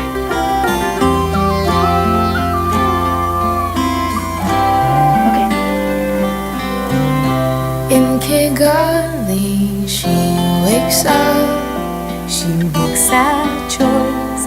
In Hanoi, Natal, Ramallah, in Tangier, she takes a breath, lifts up her voice. In Lahore, La Paz, Kampala, though she's half a world away, something in me wants to say, we are one woman. You cry and I hear you. We are one woman. You hurt and I hurt too. We are one woman. Your hopes are mine, and we shall shine. In Wallace, she speaks the truth. She reaches out, then teaches others how to. In Jaipur, she gives her name. She lives without shame. In Manila, Sultan Hamburg, though we're different as can be, we're connected, she with me. We are one woman. Your courage keeps me strong. We are one woman.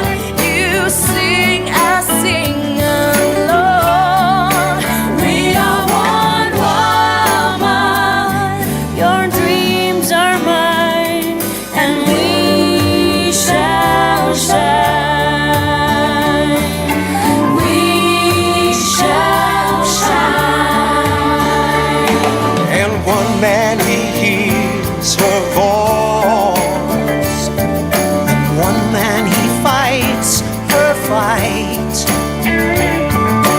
Day by day he lets go the old ways, one woman at a time.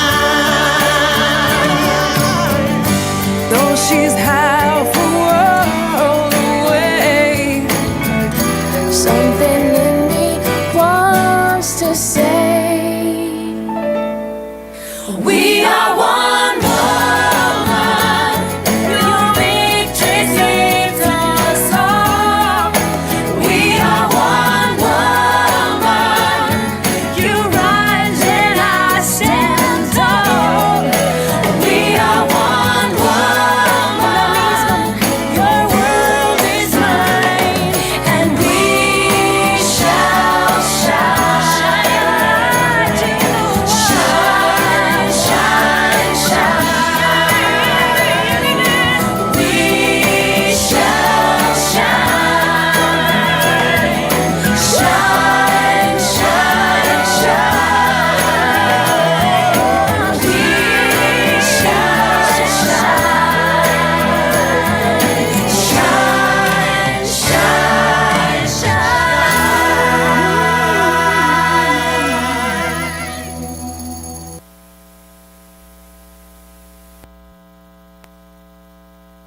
Women's Day.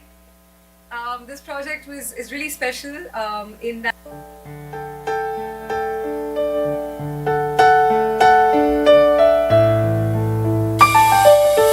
I am not a stranger to the dark. Hide away, they say, 'cause we don't want your broken parts. I've learned to be ashamed of all my scars. Run away, they say, no one will love you as you are. But I won't let them break me down to dust. I know that there's a place for us, for we are glorious. This is my fight song, I take back my life song, prove I'm alright song. My power's turned on, starting right now, I'll be strong. I'll play my fight song, and I don't really care if nobody else believes, 'cause I've still got a lot of fight left in me.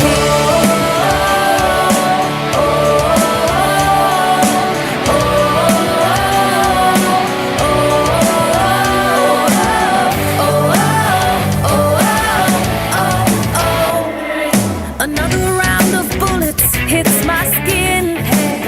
We'll fire away, 'cause today I won't let the shame sink in. We are bursting through the barricades and reaching for the sun. We are warriors, yeah, that's what we become. Won't let them break me down to dust. I know that there's a place for us, for we are glorious.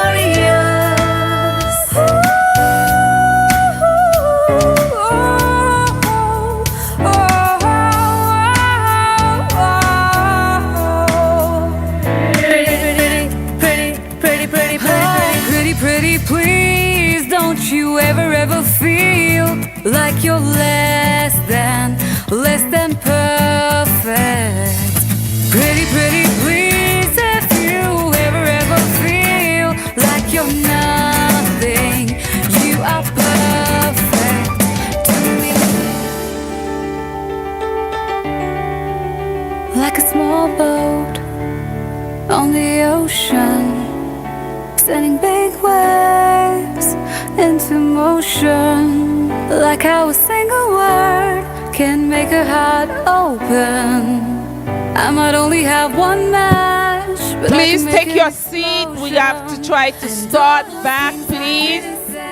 wrecking balls inside my brain. We invite everybody to get back in your seat. We are about to start. This is me.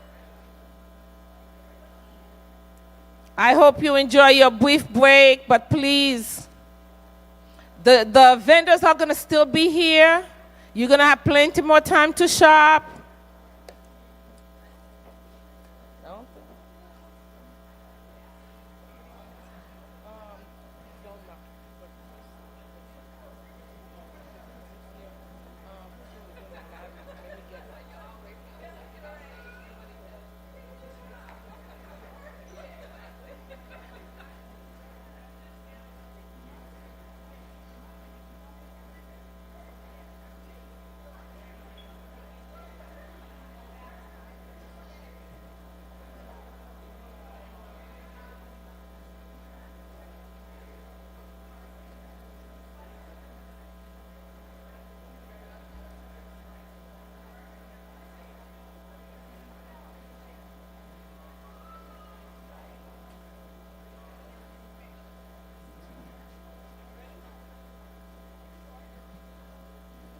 Okay, if we can have everyone please take their seats.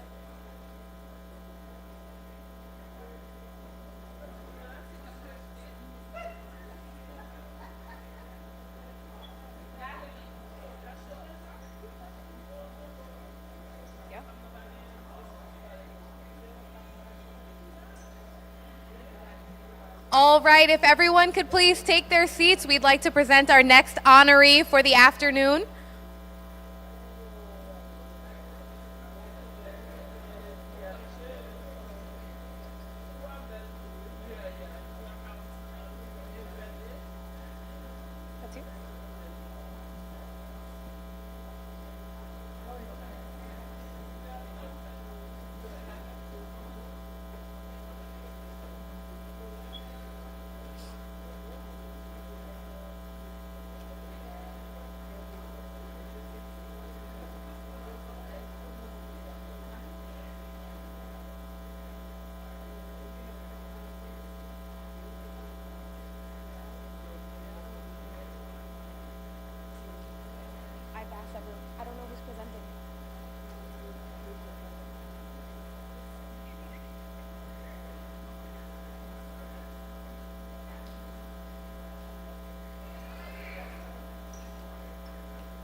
All right, everyone, we're going to present our next honoree for the afternoon.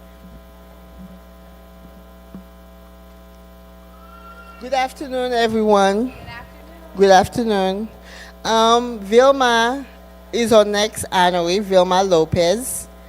Her full name is Vilma Altagracia Capellan de Lopez. She was born on July 31st in 1962 in Tamboril, Santiago, Dominican Republic. From a young age, she developed a love for baking while learning to make cakes alongside a maternal grandmother. By the age of 15, she sold her first cake, marking the beginning of a lifelong passion. In 1980, she emigrated to the United States with her husband Raimondo, and together they raised a family of 3 children. She began baking from her home quickly, becoming well known in the community for her Dominican cake, celebrated for its flavor and softness. In March 2011, Vilma founded Vilma's Bakery. If you live in Whatcom County, you've been to Vilma's Bakery. And if you haven't, shame on you. She overcame many challenges of entrepreneurship as a Latina woman with determination, faith in her product, and the support of her family. Over the years, she has received numerous recognition and awards for her excellent service and commitment to the community. Vilma's journey is a testament to perseverance, family, and value. Her message is simple: do everything with responsibility, dedication, and heart. Ladies and gentlemen, without any further ado, please welcome to the stage Miss Vilma Altagracia Lopez.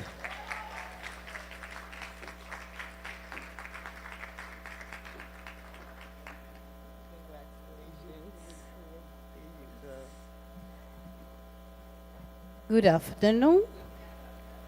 Buenas tardes. Quiero dar las gracias a nombre de Vilma's Bakery. Muchísimas gracias. Es un honor para mí y mi familia en este día que ustedes me han elegido como la mujer del año. Muchísimas gracias. So I'm quickly just going to translate. This is my mom, Vilma. She's super honored. She just wants to say thank you so much to the community who has been super supportive of us. She's super happy as a woman to be an entrepreneur. She has opened up her own bakery and it has just grown and grown and grown. And we really, truly appreciate all the support that we've been getting from all the community. Thank you to all the organizers who have been great to us. We love the partnership we have with them. And we just want to say thank you so much. So Haitian Cultural Heritage Preservation would like to present to you the Breaking the Glass Ceiling Award in recognition of your outstanding achievement, contributions, and service to our community. Happy Women's Day, and thank you for all you do. Thank you.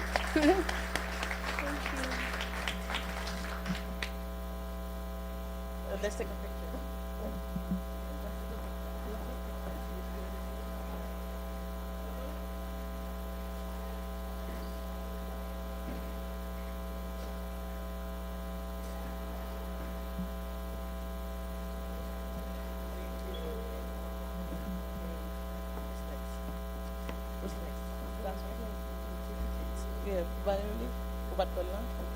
Who's next?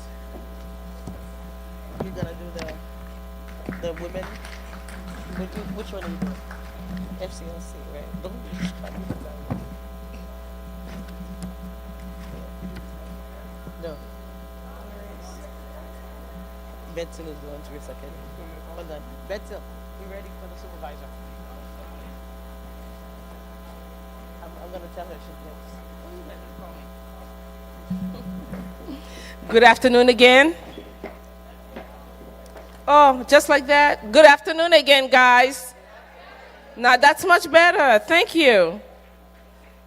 I am Dr. Bertil Dufresne, and it is with great pleasure that I am introducing the next award honoree. Supervisor Teresa Kenny has been serving the town of Orangetown, has been the Orangetown supervisor, and she has served 3 terms. But what's most amazing is the fact that she is the first woman supervisor in Rockland County. 2 years ago, we celebrated the first Rockland County town clerk. The fact that we continue to have to go on with this, with these firsts, because last year we recognized and honored Miss Stanley, I guess her name was. She's the first black woman to serve in the Rockland County legislature. And this year, we get to honor the first Orangetown supervisor.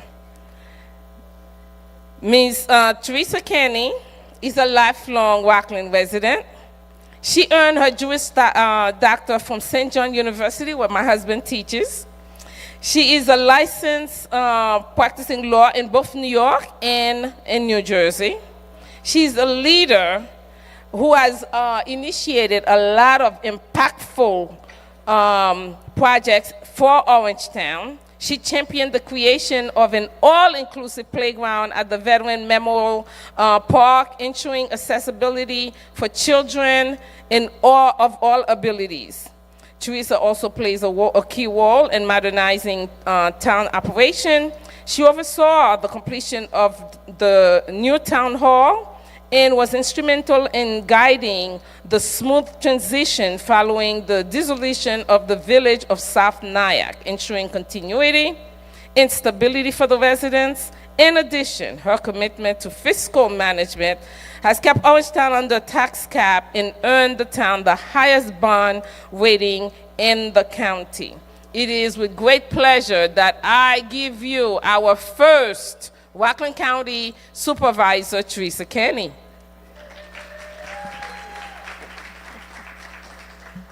Thank you. The good news is that there is now another female town supervisor in Rockland County, so there's no more first. We have 2 of them, and I like to say that I have a grand plan to make all 5 of us women, but don't let the other town supervisors know that. So I want to thank the Haitian Cultural Heritage Preservation for inviting me to this International Women's Day celebration and for honoring me alongside so many incredible women. International Women's Day, which appropriately falls during Women's History Month, is a time to celebrate women everywhere. It is also a day that reminds us of the powerful role that women play in shaping our world. We are leaders in our homes, our workplaces, our houses of worship, and in public service. We advocate, we organize, we build bridges, and we lift others as we climb. The Haitian Cultural Heritage Preservation is dedicated to promoting, celebrating, and preserving Haitian culture. From organizing events like this, where we can enjoy the traditional Haitian dance performers, and give it up for them, they were just absolutely incredible, to hosting the annual Haitian Flag Day Parade of Unity and Festival in Spring Valley. HCHP works to foster cultural understanding, to maintain a permanent presence for Haitian historic celebrations, and to promote cultural exchange within the rich ethnic diversity of Rockland County. As the daughter of an immigrant and the wife of an immigrant, both of whom came from Ireland, I understand and deeply appreciate the importance of passing culture on to younger generations. And as it happens, International Women's Day falls in the same month as Irish American Heritage Month. During the month of March, the Irish celebrate with traditional dance, food, and music, and of course, with St. Patrick's Day, a day that is so culturally important to the Irish, and one that in Rockland County we celebrate with a parade.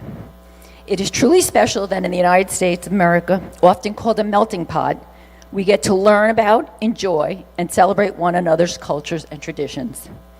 And when we look closely, we often see that our cultures often have more in common than differences, such as a shared love of traditional music, dance, food, and of course, a good parade. Public service for me has always been about one thing: making sure every voice in our community is heard and that every family has the opportunity to succeed. Recognitions like this remind me of why that work matters and why representation and partnership with communities like yours are so important. However, today I accept this recognition, not just for myself, but as a reflection of the many women who support, mentor, and work with me every day. And two of them are here with me today, and I'd like to acknowledge them, Carmel Riley, here in green, and Allison Carden, who work alongside me in town government every day and provide me with an unwavering support system. As the quote says, behind every great woman is another great woman, and in my case, I am blessed to have two. I also want to congratulate the other honorees and the panelists, women who uplift and strengthen communities across Rockland County. These women have shown themselves to be dedicated, compassionate, and deeply committed to serving others, and to have made a meaningful impact within their communities and beyond. Every one of them is so impressive and truly deserving of this recognition. They are a shining example of what it means when we say it takes a village. So to be acknowledged alongside these remarkable women means a great deal to me. I want to thank again the Haitian Cultural Heritage Preservation for this incredible honor and for the important work you do to uplift women and celebrate the strength of the Haitian community. I look forward to continue working together to build a stronger and more inclusive Rockland County. On this International Women's Day, let us continue lifting one another up, celebrating our cultures, and working together so that the next generation of women sees not only how far we have come, but how much further we will go when we move forward together. Thank you and have a good afternoon. Thank you. So the Haitian Cultural Heritage Preservation proudly honor Teresa Kenny for your achievement as a woman. In Haiti, we have a saying that says, every woman must épauler the other woman. We must put our shoulders together to lift up another woman. So it is with great pleasure and congratulations on all that you are able to achieve as a woman. Thank you. It's beautiful.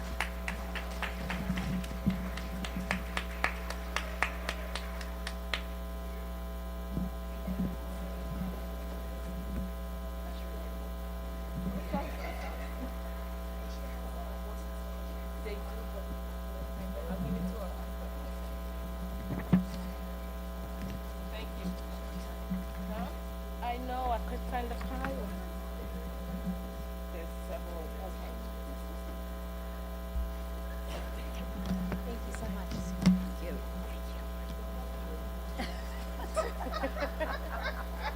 Got your work cut out for you. Are we going to do scholarship first? This is going to do scholarship? No.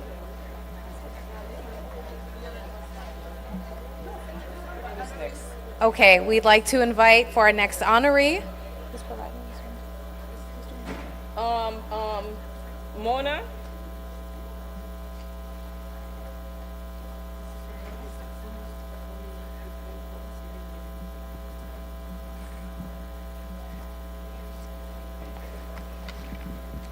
Good afternoon, everybody.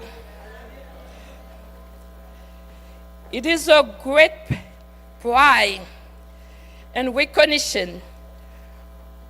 I'm presenting Sister Hastings St. Rose on International Women's Day. We are thrilled to introduce our sister, mother, Sister Hastings, a truly remarkable woman who has made a lasting impact in our life. Her kindness, compassion, and generosity have been a constant source of inspiration, and we are honored to celebrate today.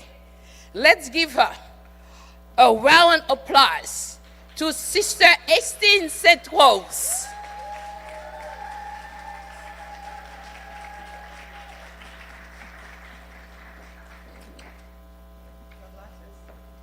Yes.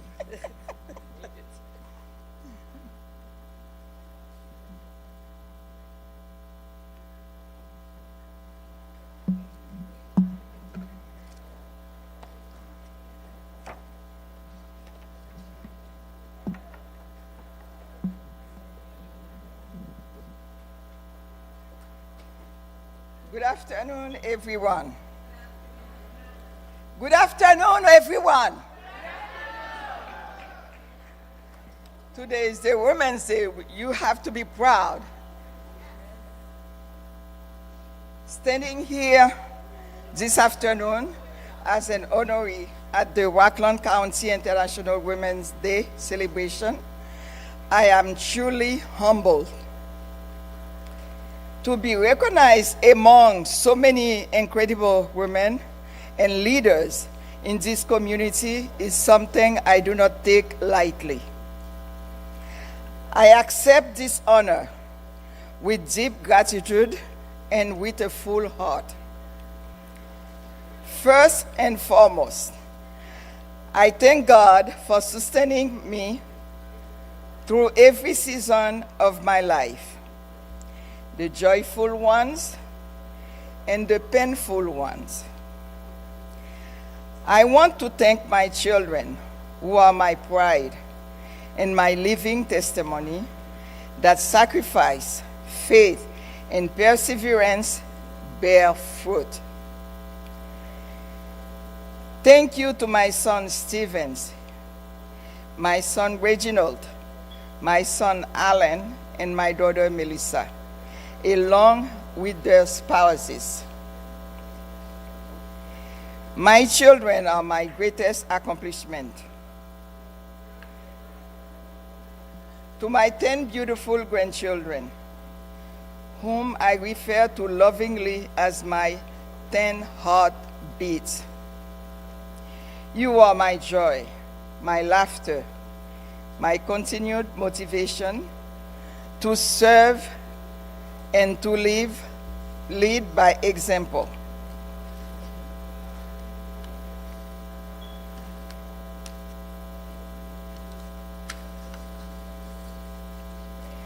Most importantly, I must thank my husband, Evan St. Rose. We are both cancer survivors. That journey tested our faith, our strength, and our resilience.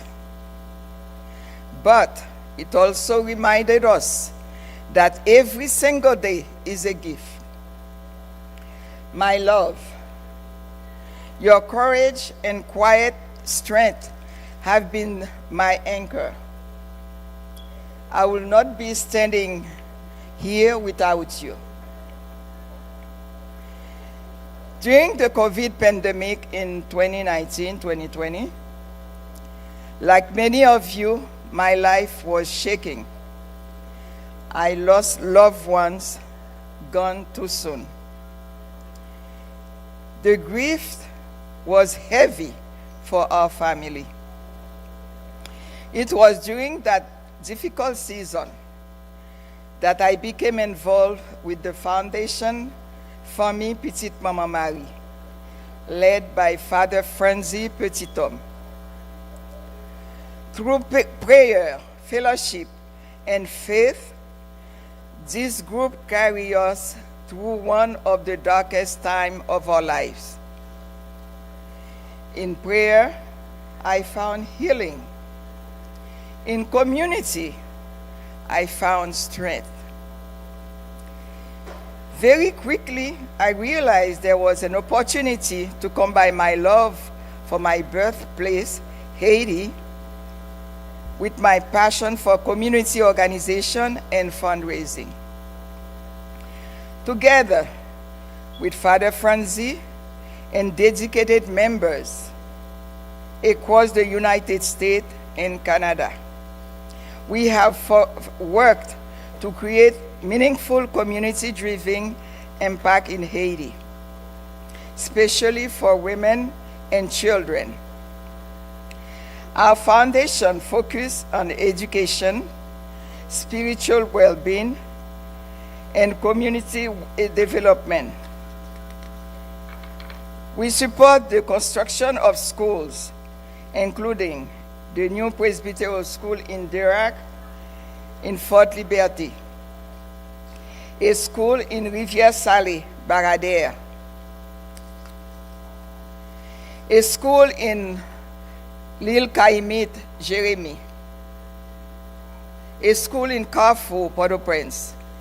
A school under construction in Côte de Fer, Jacmel.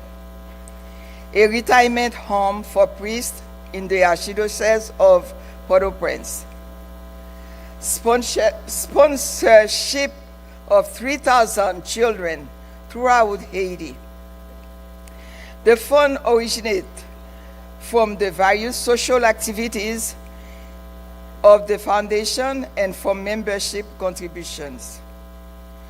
We have 3 groups in Rockland County. In total, 85 groups around the world. If you are able, please take a moment to visit foundationpetitmamamari.org, where you can learn more about our project and accomplishment.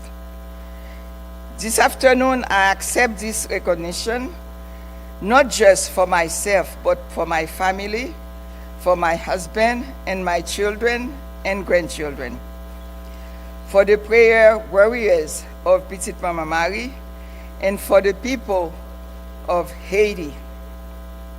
I stand here as proof that it's never too late to serve, to lead, and to give back and to grow. Thank you for this honor. Thank you for believing in women, and thank you for allowing me to continue doing the work that God has placed in my heart. God bless you all. Thank you. HCHP is proudly to recognize you. I would be remiss if I didn't say this woman here is a picture of resilience, strength, and is a mentor to me. And you could always call Estine to give you a pep talk. If you're down, Estine is your person. And that is what women is all about, empowering one another. So this is Breaking the Glass Ceiling Award is presented to Estine Saint-Rose in recognition of your outstanding achievements, contribution to service in our community here and also in our homeland. Thank you very much. Happy Women's Day.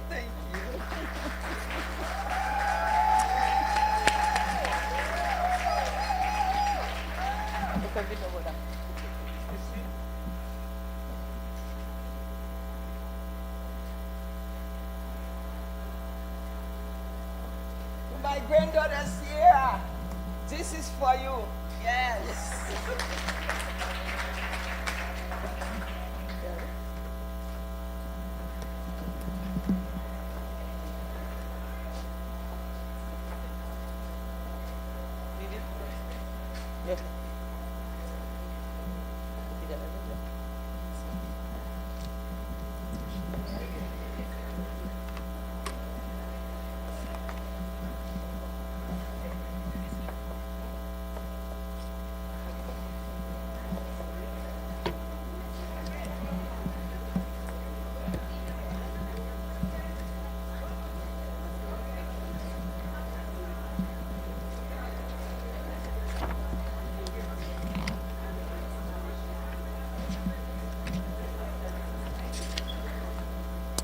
Okay. Next up, we have the East Ramapo Central School District Family Resource Coordinators. As a board member serving for over 10 years, I thought it was a good idea to recognize our coordinators. The Family Resource Coordinators are an integral part of the student and family experience. They foster relationships with our families to help navigate life and educational challenges, while fostering collaboration with schools, county agencies, nonprofits, and community stakeholders. Through coordinated resources, referrals, and support, they enhance students' academic, social, and emotional well-being. They also lead family engagement efforts and serve as the central point of coordination for family resource services. Over the 10 years that I've served on the board, I've watched our family resource coordinators not only provide support and resources, but also put together a lot of community events. I think the biggest event that we do is our holiday feast every year, where we serve over 3,000 families. We feed them meal, we give them meals. We also give every student a gift that they could go home with. As we all know, there's been a lot of fires in the village of Spring Valley in our district. Something else that they do is making sure that families are situated when they do have those issues. So today we have Christian Ford Stevens, who will come up and on behalf of the coordinators. Let's give her a round of applause.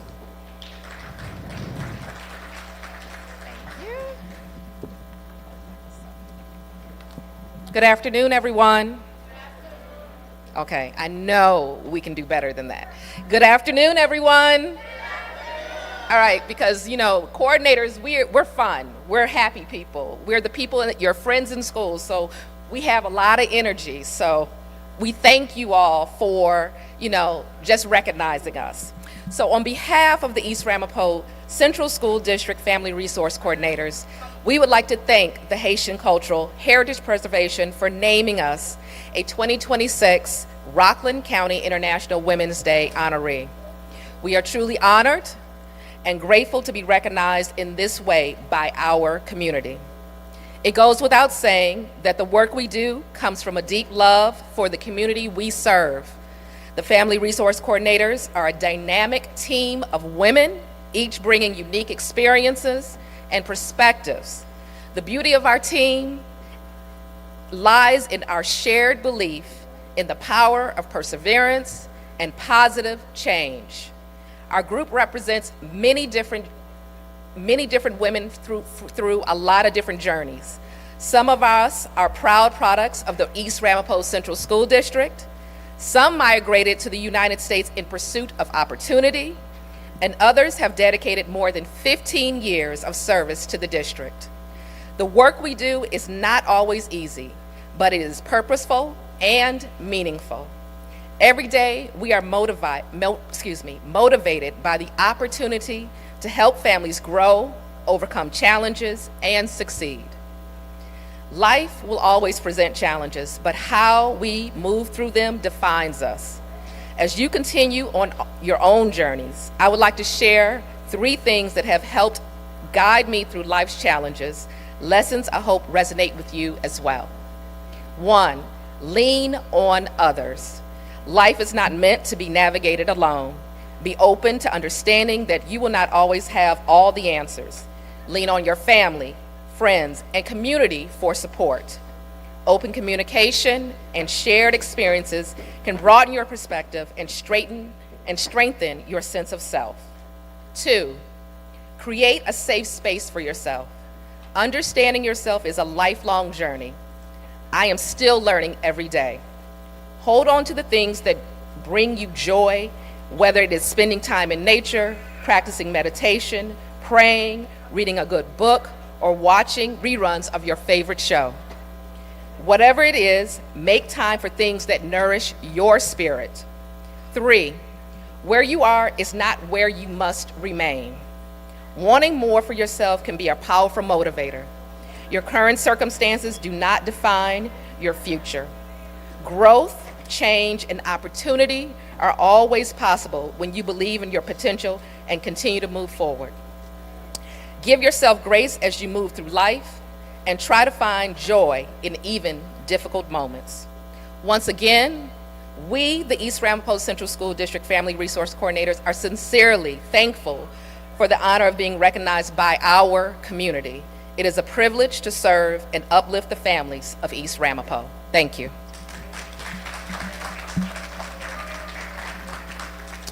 HCHP would like to present to you Breaking the Glass Ceiling Award, presented to the East Ramapo Family Resource Coordinators in recognition of your outstanding achievements, contributions, and service to our community. Happy Women's Day. Thank you. And we also have certificates for all the coordinators, which I will give to you. Thank you so much. You're welcome. Oh, this is so beautiful.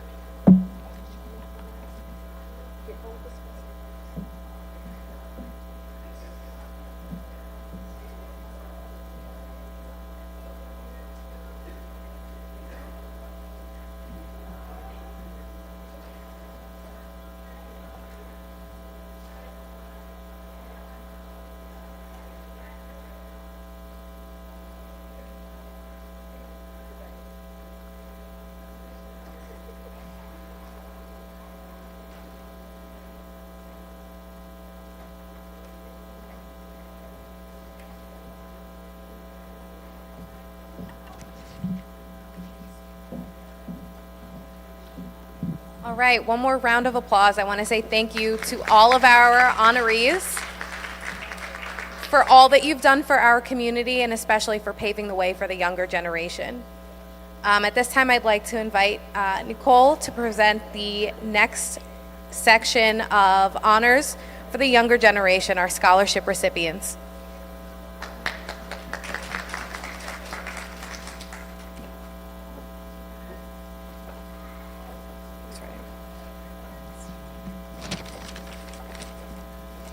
Good afternoon, everyone.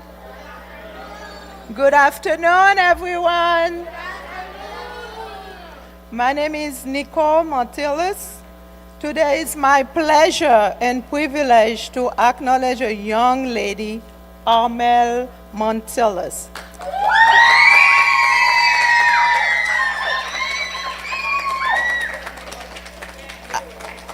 I thank God for her and the journey that has brought her to this important moment. Education is a blessing.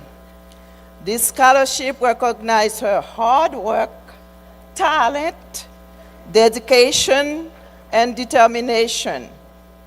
I see her already as a leader because you can see all the kids here. She trained them for the dances they were dancing before, and she participated in the church. She does a lot of activities in this parish. Going to college is not a personal achievement, but also a step toward building a future filled with purpose and opportunity. May God continue to grow. May her continue to grow in knowledge, faith, and compassion, using your gifts to serve others and to bring light wherever you go with great joy and pride. It is my joy to welcome Armel Montilus to the podium. Please give her a round of applause.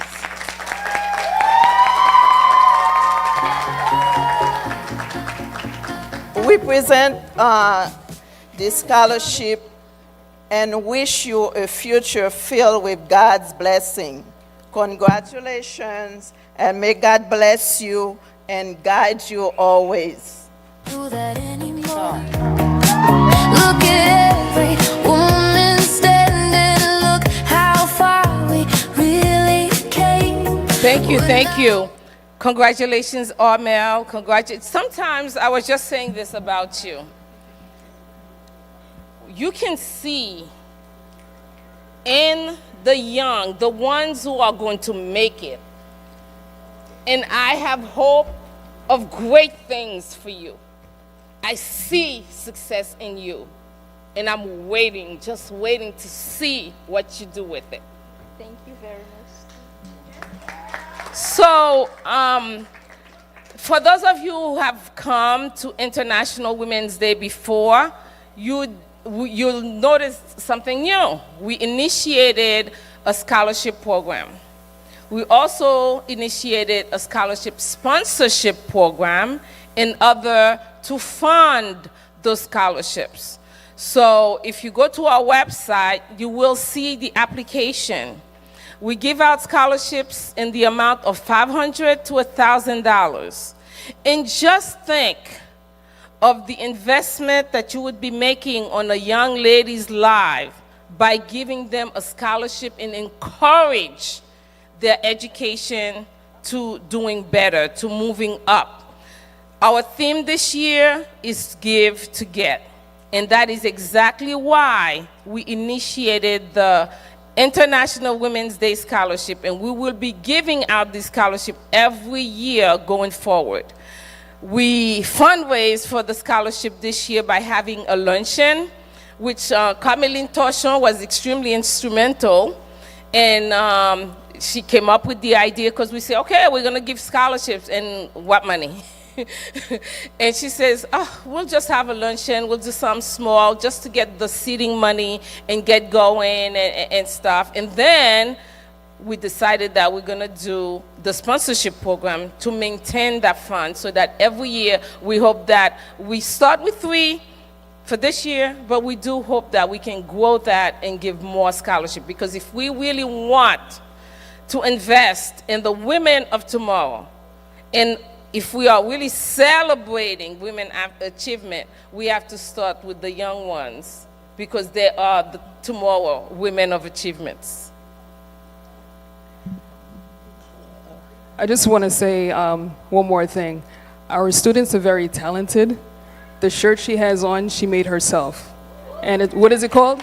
It's called the Kila shirt, but I personalize it with this, so it's not usually looking like this. But thank you. So the scholarship program is something that is dear to our heart, and we want to grow. As we said, we have a dinner every year along with a luncheon that raises funds for the scholarship.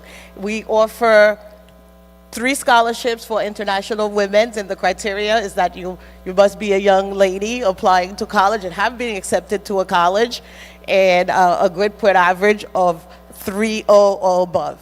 And then the next scholarship we have is at the Haitian Day Parade, where that scholarship is for a young Haitian American, and it could be, this scholarship is strictly for women and girls. The one for the Haitian Flag Day is open to everyone, to anyone who is of Haitian descent. So we appreciate your support. And another thing, we encourage you actually to, if you have a loved one you would like to open a scholarship on their behalf, let's do so. We're open to that. So see us, go to our website. This is an investment for the future of our kids. So I ask all of you to be generous about it. Thank you. At this time, these beautiful young ladies here, we'd like to present them with a certificate of appreciation. Then they do a wonderful job, ladies and gentlemen. The first one is to Alexa Charles. Come on up. Samara Vonsi. Nachette Adrien. Every scar became a story. Somaya Sentil. Became a door. Larissa Volsi. She's not here, but somebody's accepting on her behalf. And we have Aaliyah Jules. Every woman standing, look how far we really came. Ariel Jules. They're sisters, they're accepting. Nahira Volsi. We already lit the fire. Anne Sentil. You feel it in the air now. Ashlina Thomas. Ashel Thomas. Come on up. This is our day to Grace Jimenez. we rise strong in order. Nahira Michelle. Look away, happy Women's Day. This is our day. Lynn Montilis. Oh, we rise. Adriana Monet. We rise. Gigi. Okay, we'll take Gael Sentil. Sister strangers. Anissa Paquet. Talia Guillaume. Gianna Leonard. Sarah Antoine. I think we have everyone. And ladies and gentlemen, let's hear it for our future. Right here. This is our day to every woman watching. We rise strong in honor.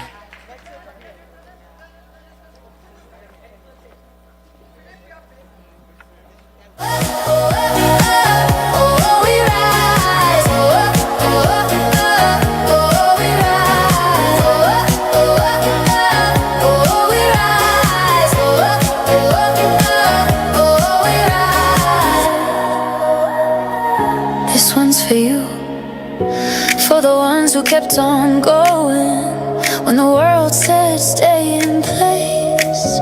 We kept showing love, kept growing, and we're never giving up the space. Happy Women's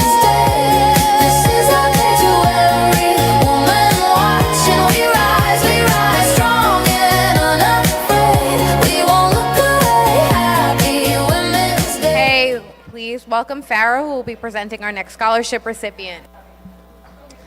Good afternoon, everyone. My name is Farah, as our wonderful moderator tells us. I am here to present this next scholarship to a very dynamic young lady.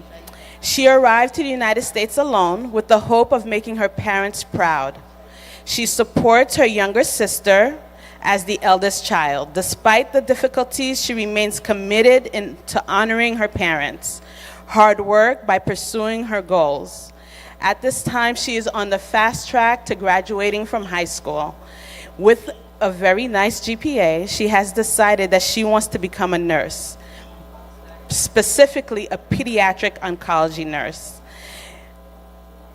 This dynamic young lady is Shakia Tracy Castin.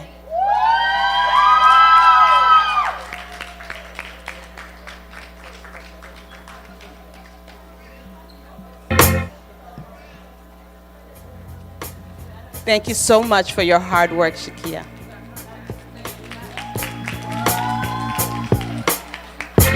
I am woman, I am fearless, I am sex.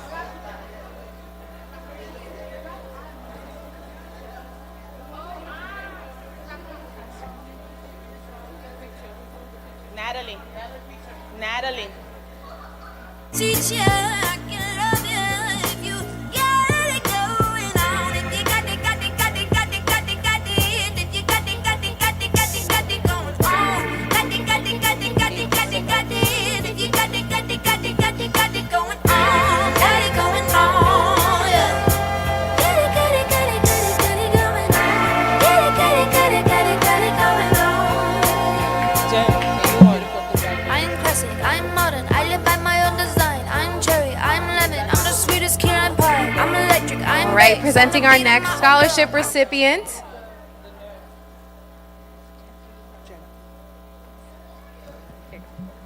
Good afternoon, everyone. This next young lady says, I'm applying for this scholarship because I'm a first-generation student. Growing up, I watched my family work hard and sacrifice so that I can have the opportunities they never had. Education was always valued in my home. I was honored to be the only student from my district selected for a 30-hour leadership program my junior year.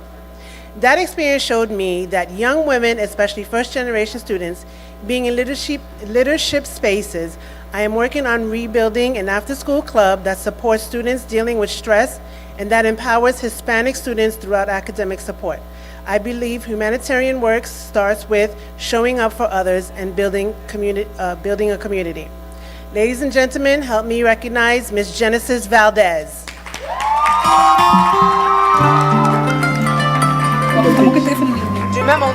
Congratulations.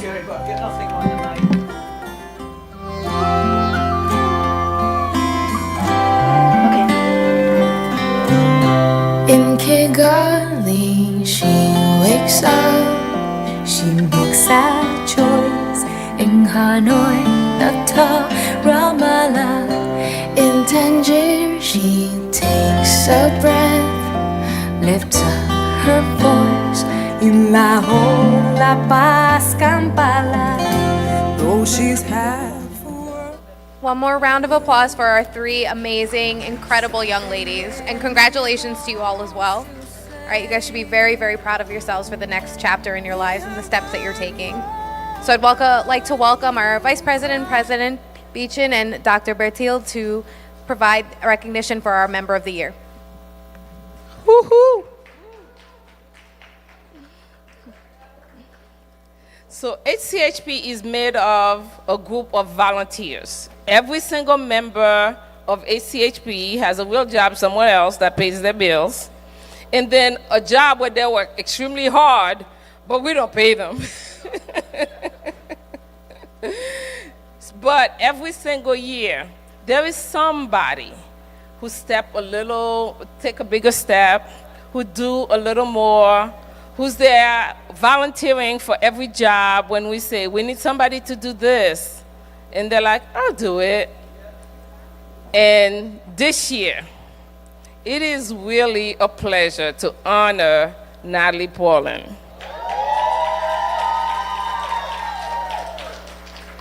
Natalie, let me tell you, Natalie keep us so on our toes. She calls me the senior, like as an old, and that I cannot remember anything. So anything and everything that I need to remember, Natalie put it on her own calendar so that she can call and remind me of the things that I need to do that I'm not doing. Natalie, come on up. When it came time to decide on who our member of the year was going to be, it was really a difficult decision to make. Because I have to tell you, our committee members, they all work so hard. They give so much time. You know, we all work full time and everybody pitch in. We're like a big family. So it was really difficult. But then when it came, we like, who this year has really gone above and beyond what is expected? And the choice became clear. It was Natalie. So with that, I am so proud of this woman, her contribution to this organization. She never says no. Of course, you know, we are family, so there's some, there's some dysfunctional relationship, but she keeps us on track because Natalie likes to check things off. Okay, she likes to get it done and get it done right away. Betzel and I, we more like, it'll get done. But she keeps us on our toes, and we're so grateful to have her in the organization. She makes our job easier. She's a sister, she's a colleague, and she's a friend. And I love you, Nat.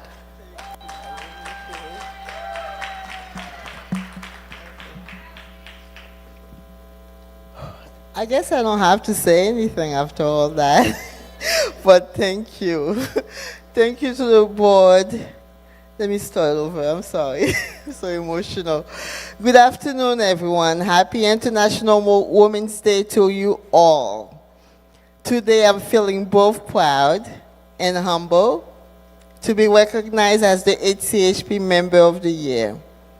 I would like to thank the board for recognizing me with this honor. I would also like to thank each and every member of HCHP, as we each and every one bring our unique talents to this organization, and we each make sacrifices to keep going strong.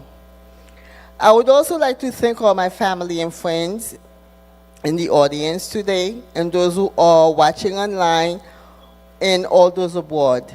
Thank you for always supporting me by either buying raffle tickets, coming soon to a theater near you, or attending our events, donating, or just by simply being there for me. You each hold a very special place in my heart. If I call you a friend, you're loved by me, as I love my friends as family. A little background about myself. For those who are not too familiar with me, I came to the United States back in 1982 at age 13 from Haiti, and I quickly assimilated with the culture, the American culture that is. Some might say too well. Okay, as a child, I did everything that I was expected to do. As a student, I went to college after graduating from North Rockland High School and graduated with a bachelor's degree in accounting, and later on went to earn an MBA with a concentration in finance from Long Island University. Throughout my career, I had different positions, always either in accounting or finance. Currently, I'm the finance manager at Wildlife Conservation Society, headquartered in the famous Bronx Zoo, where I provide financial services for all the New York City zoos and aquarium. I love what I do, and I would like to think I do it well. I've been there for the past 11 years. Through the years, though I somehow lost touch with my roots, and in came Miss Beachin Joseph, who approached me back in 2022 about joining HCHP. I quickly accepted and never looked back. I knew right then and there that I had found a piece which had been missing.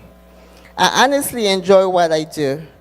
My secret is do the task that no one else wants to do, both at my job and in life. No matter how challenging or tedious, I throw myself into it, and I do my very best. It is an absolute honor to work alongside such accomplished and capable, not to mention strong Haitian women. I now have a whole squad of new sisters in the HCHP members, and for that, I'm truly grateful.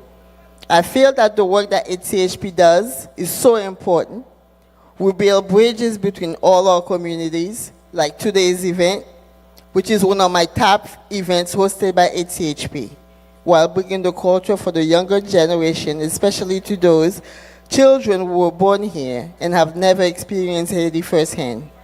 I'm encouraged during Haitian Flag Days when I see thousands enjoying themselves, reminiscent of Haiti. It makes all the hard work that we all do so worthwhile. Once again, thank you for this tremendous honor. To the board, Dr. Bertil Dufresne, Ms. Beechin Joseph, and Ms. Farah Fizeme, and to each and every member of the Haitian Cultural Heritage Preservation. Today and every day, let's celebrate women. As a woman, you are strong, you are special, and you are life. Thank you all, and happy International Women's Day.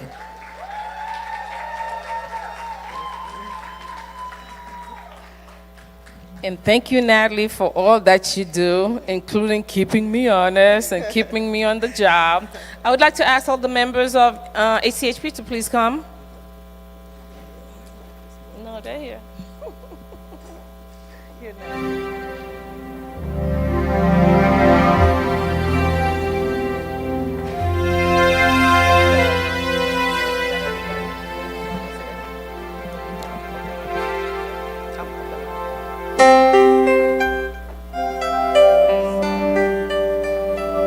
All right, so we have Miss Nicole Montilus. No clap? What's up?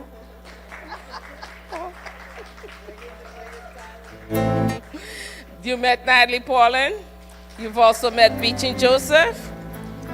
This one here, she does so much. You see that beautiful journal? Every word, every step, and God forbid if I do something wrong. She calls me in the middle of the night, Betty, you need to edit your thing. So that's Jen Moen, a fellow nurse. Miriam Deli. Miriam Deli is our decorator. So all of the events is always so beautiful. Her in Westland does all of our decorating, and they do double duty. They're also in charge of the Youth for Jesus and the dancers. They are the adult in charge. Westland, Miss Iguette Dampere, Miss Carmeline Torchon, Miss Sabrina Charles Pierre, Miss Mona Saint Paul. I'm in the church. Everybody's a saint. Miss Fabiola Mito, and last but not least, Miss Farah Fizeme.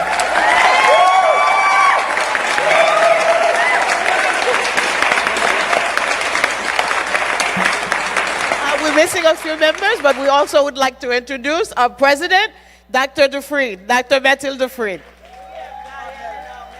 Gael and Armel are two youngest members.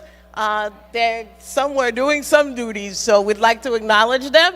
And ladies, these are the beautiful women, as you can see, International Women's Day, HCHP. Beautiful ladies doing a lot of meaningful work. So let's give a hand of applause for all these beautiful ladies.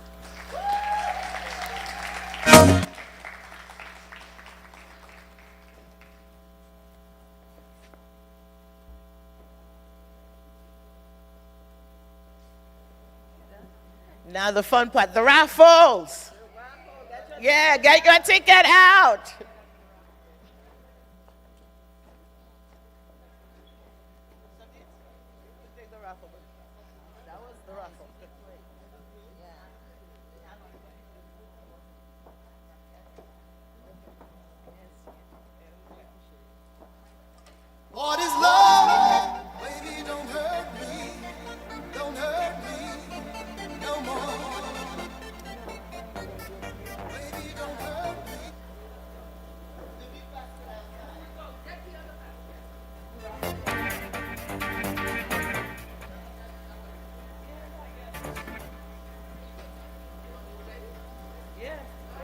ready for our raffles. All right. Everyone have their tickets out? All right, what is our first prize?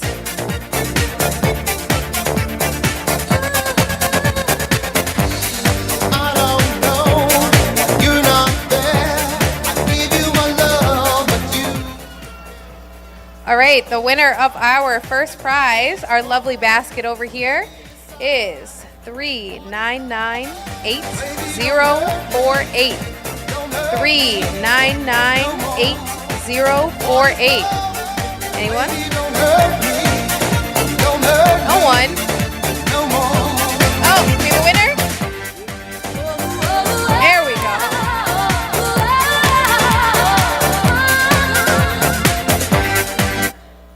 Are you cheating? 3998048. Oh man, you tricked me out here. Come on. 3998048.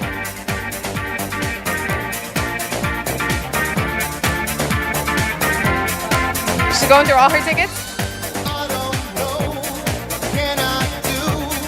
That's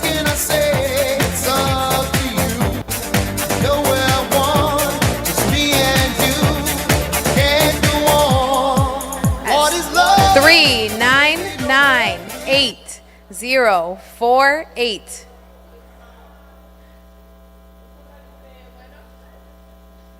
They're checking all their tickets over here. 3998048. 3998048. Got it? Oh, there we go. There's the winner.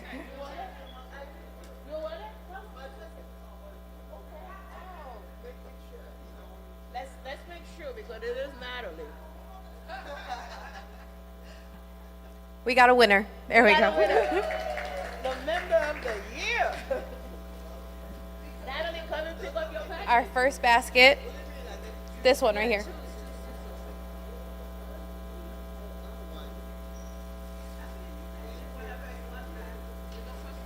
All right, for our next basket.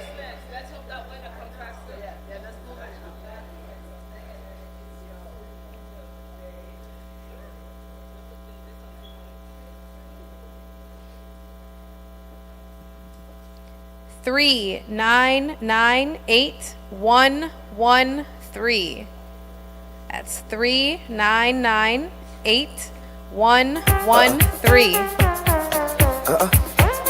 Yeah? That's you? All right, there we go. Trouble boy, do it good. Oh, mes amis. Oh, mes amis. Oh, mes amis.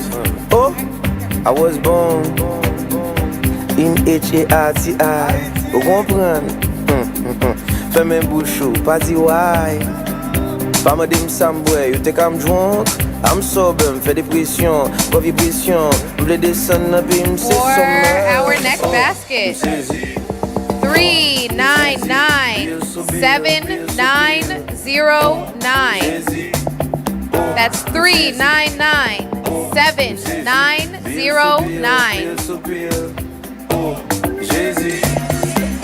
Anyone? You got it? 3997909. We got a winner over here? All right. Come on up, come claim your prize. Fais l'angoulou pour qu'à impressionner. Stop lying to yourself. Des fois même encore mon con même questionner. Do you really love yourself? I know for fact I make more money, but I spend more money. Stop laughing, it's not funny. Most of the time when I speak English, they say, boy, you have an accent. All right, next prize. I know we've got a lot of good baskets out here. It's hard to choose. 399-809.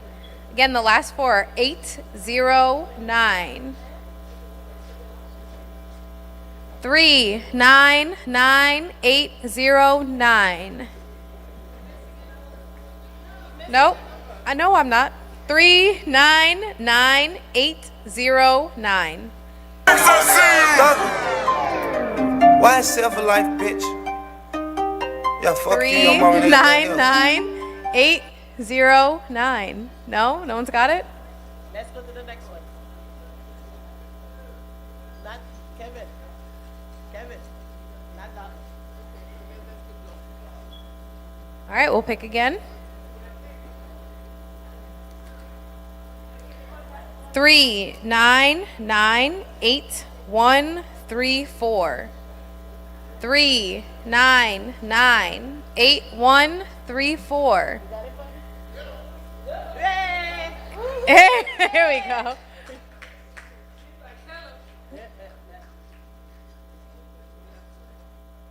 All right, come on up, Claim. There we go. Okay. All good. All right, 399-7933. Again, those last 4 digits, 7933. 7933. No one? No one? You look studious over there. No, not you.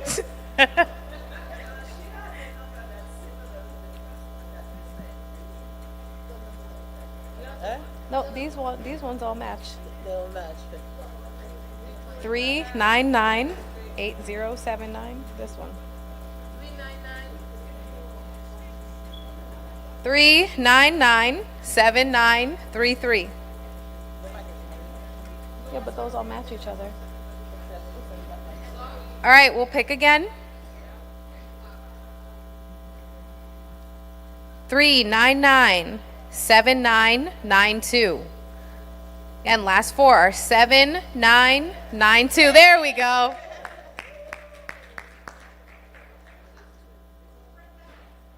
Oh, it's yours.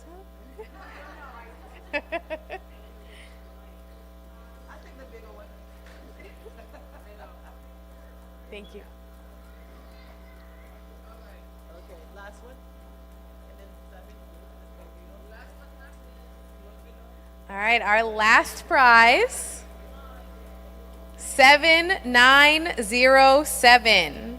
With the last 4 digits, it starts 399-7907. Yes, there we go.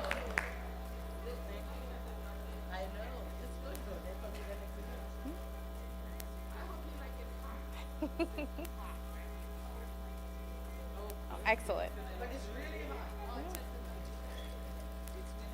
There we go.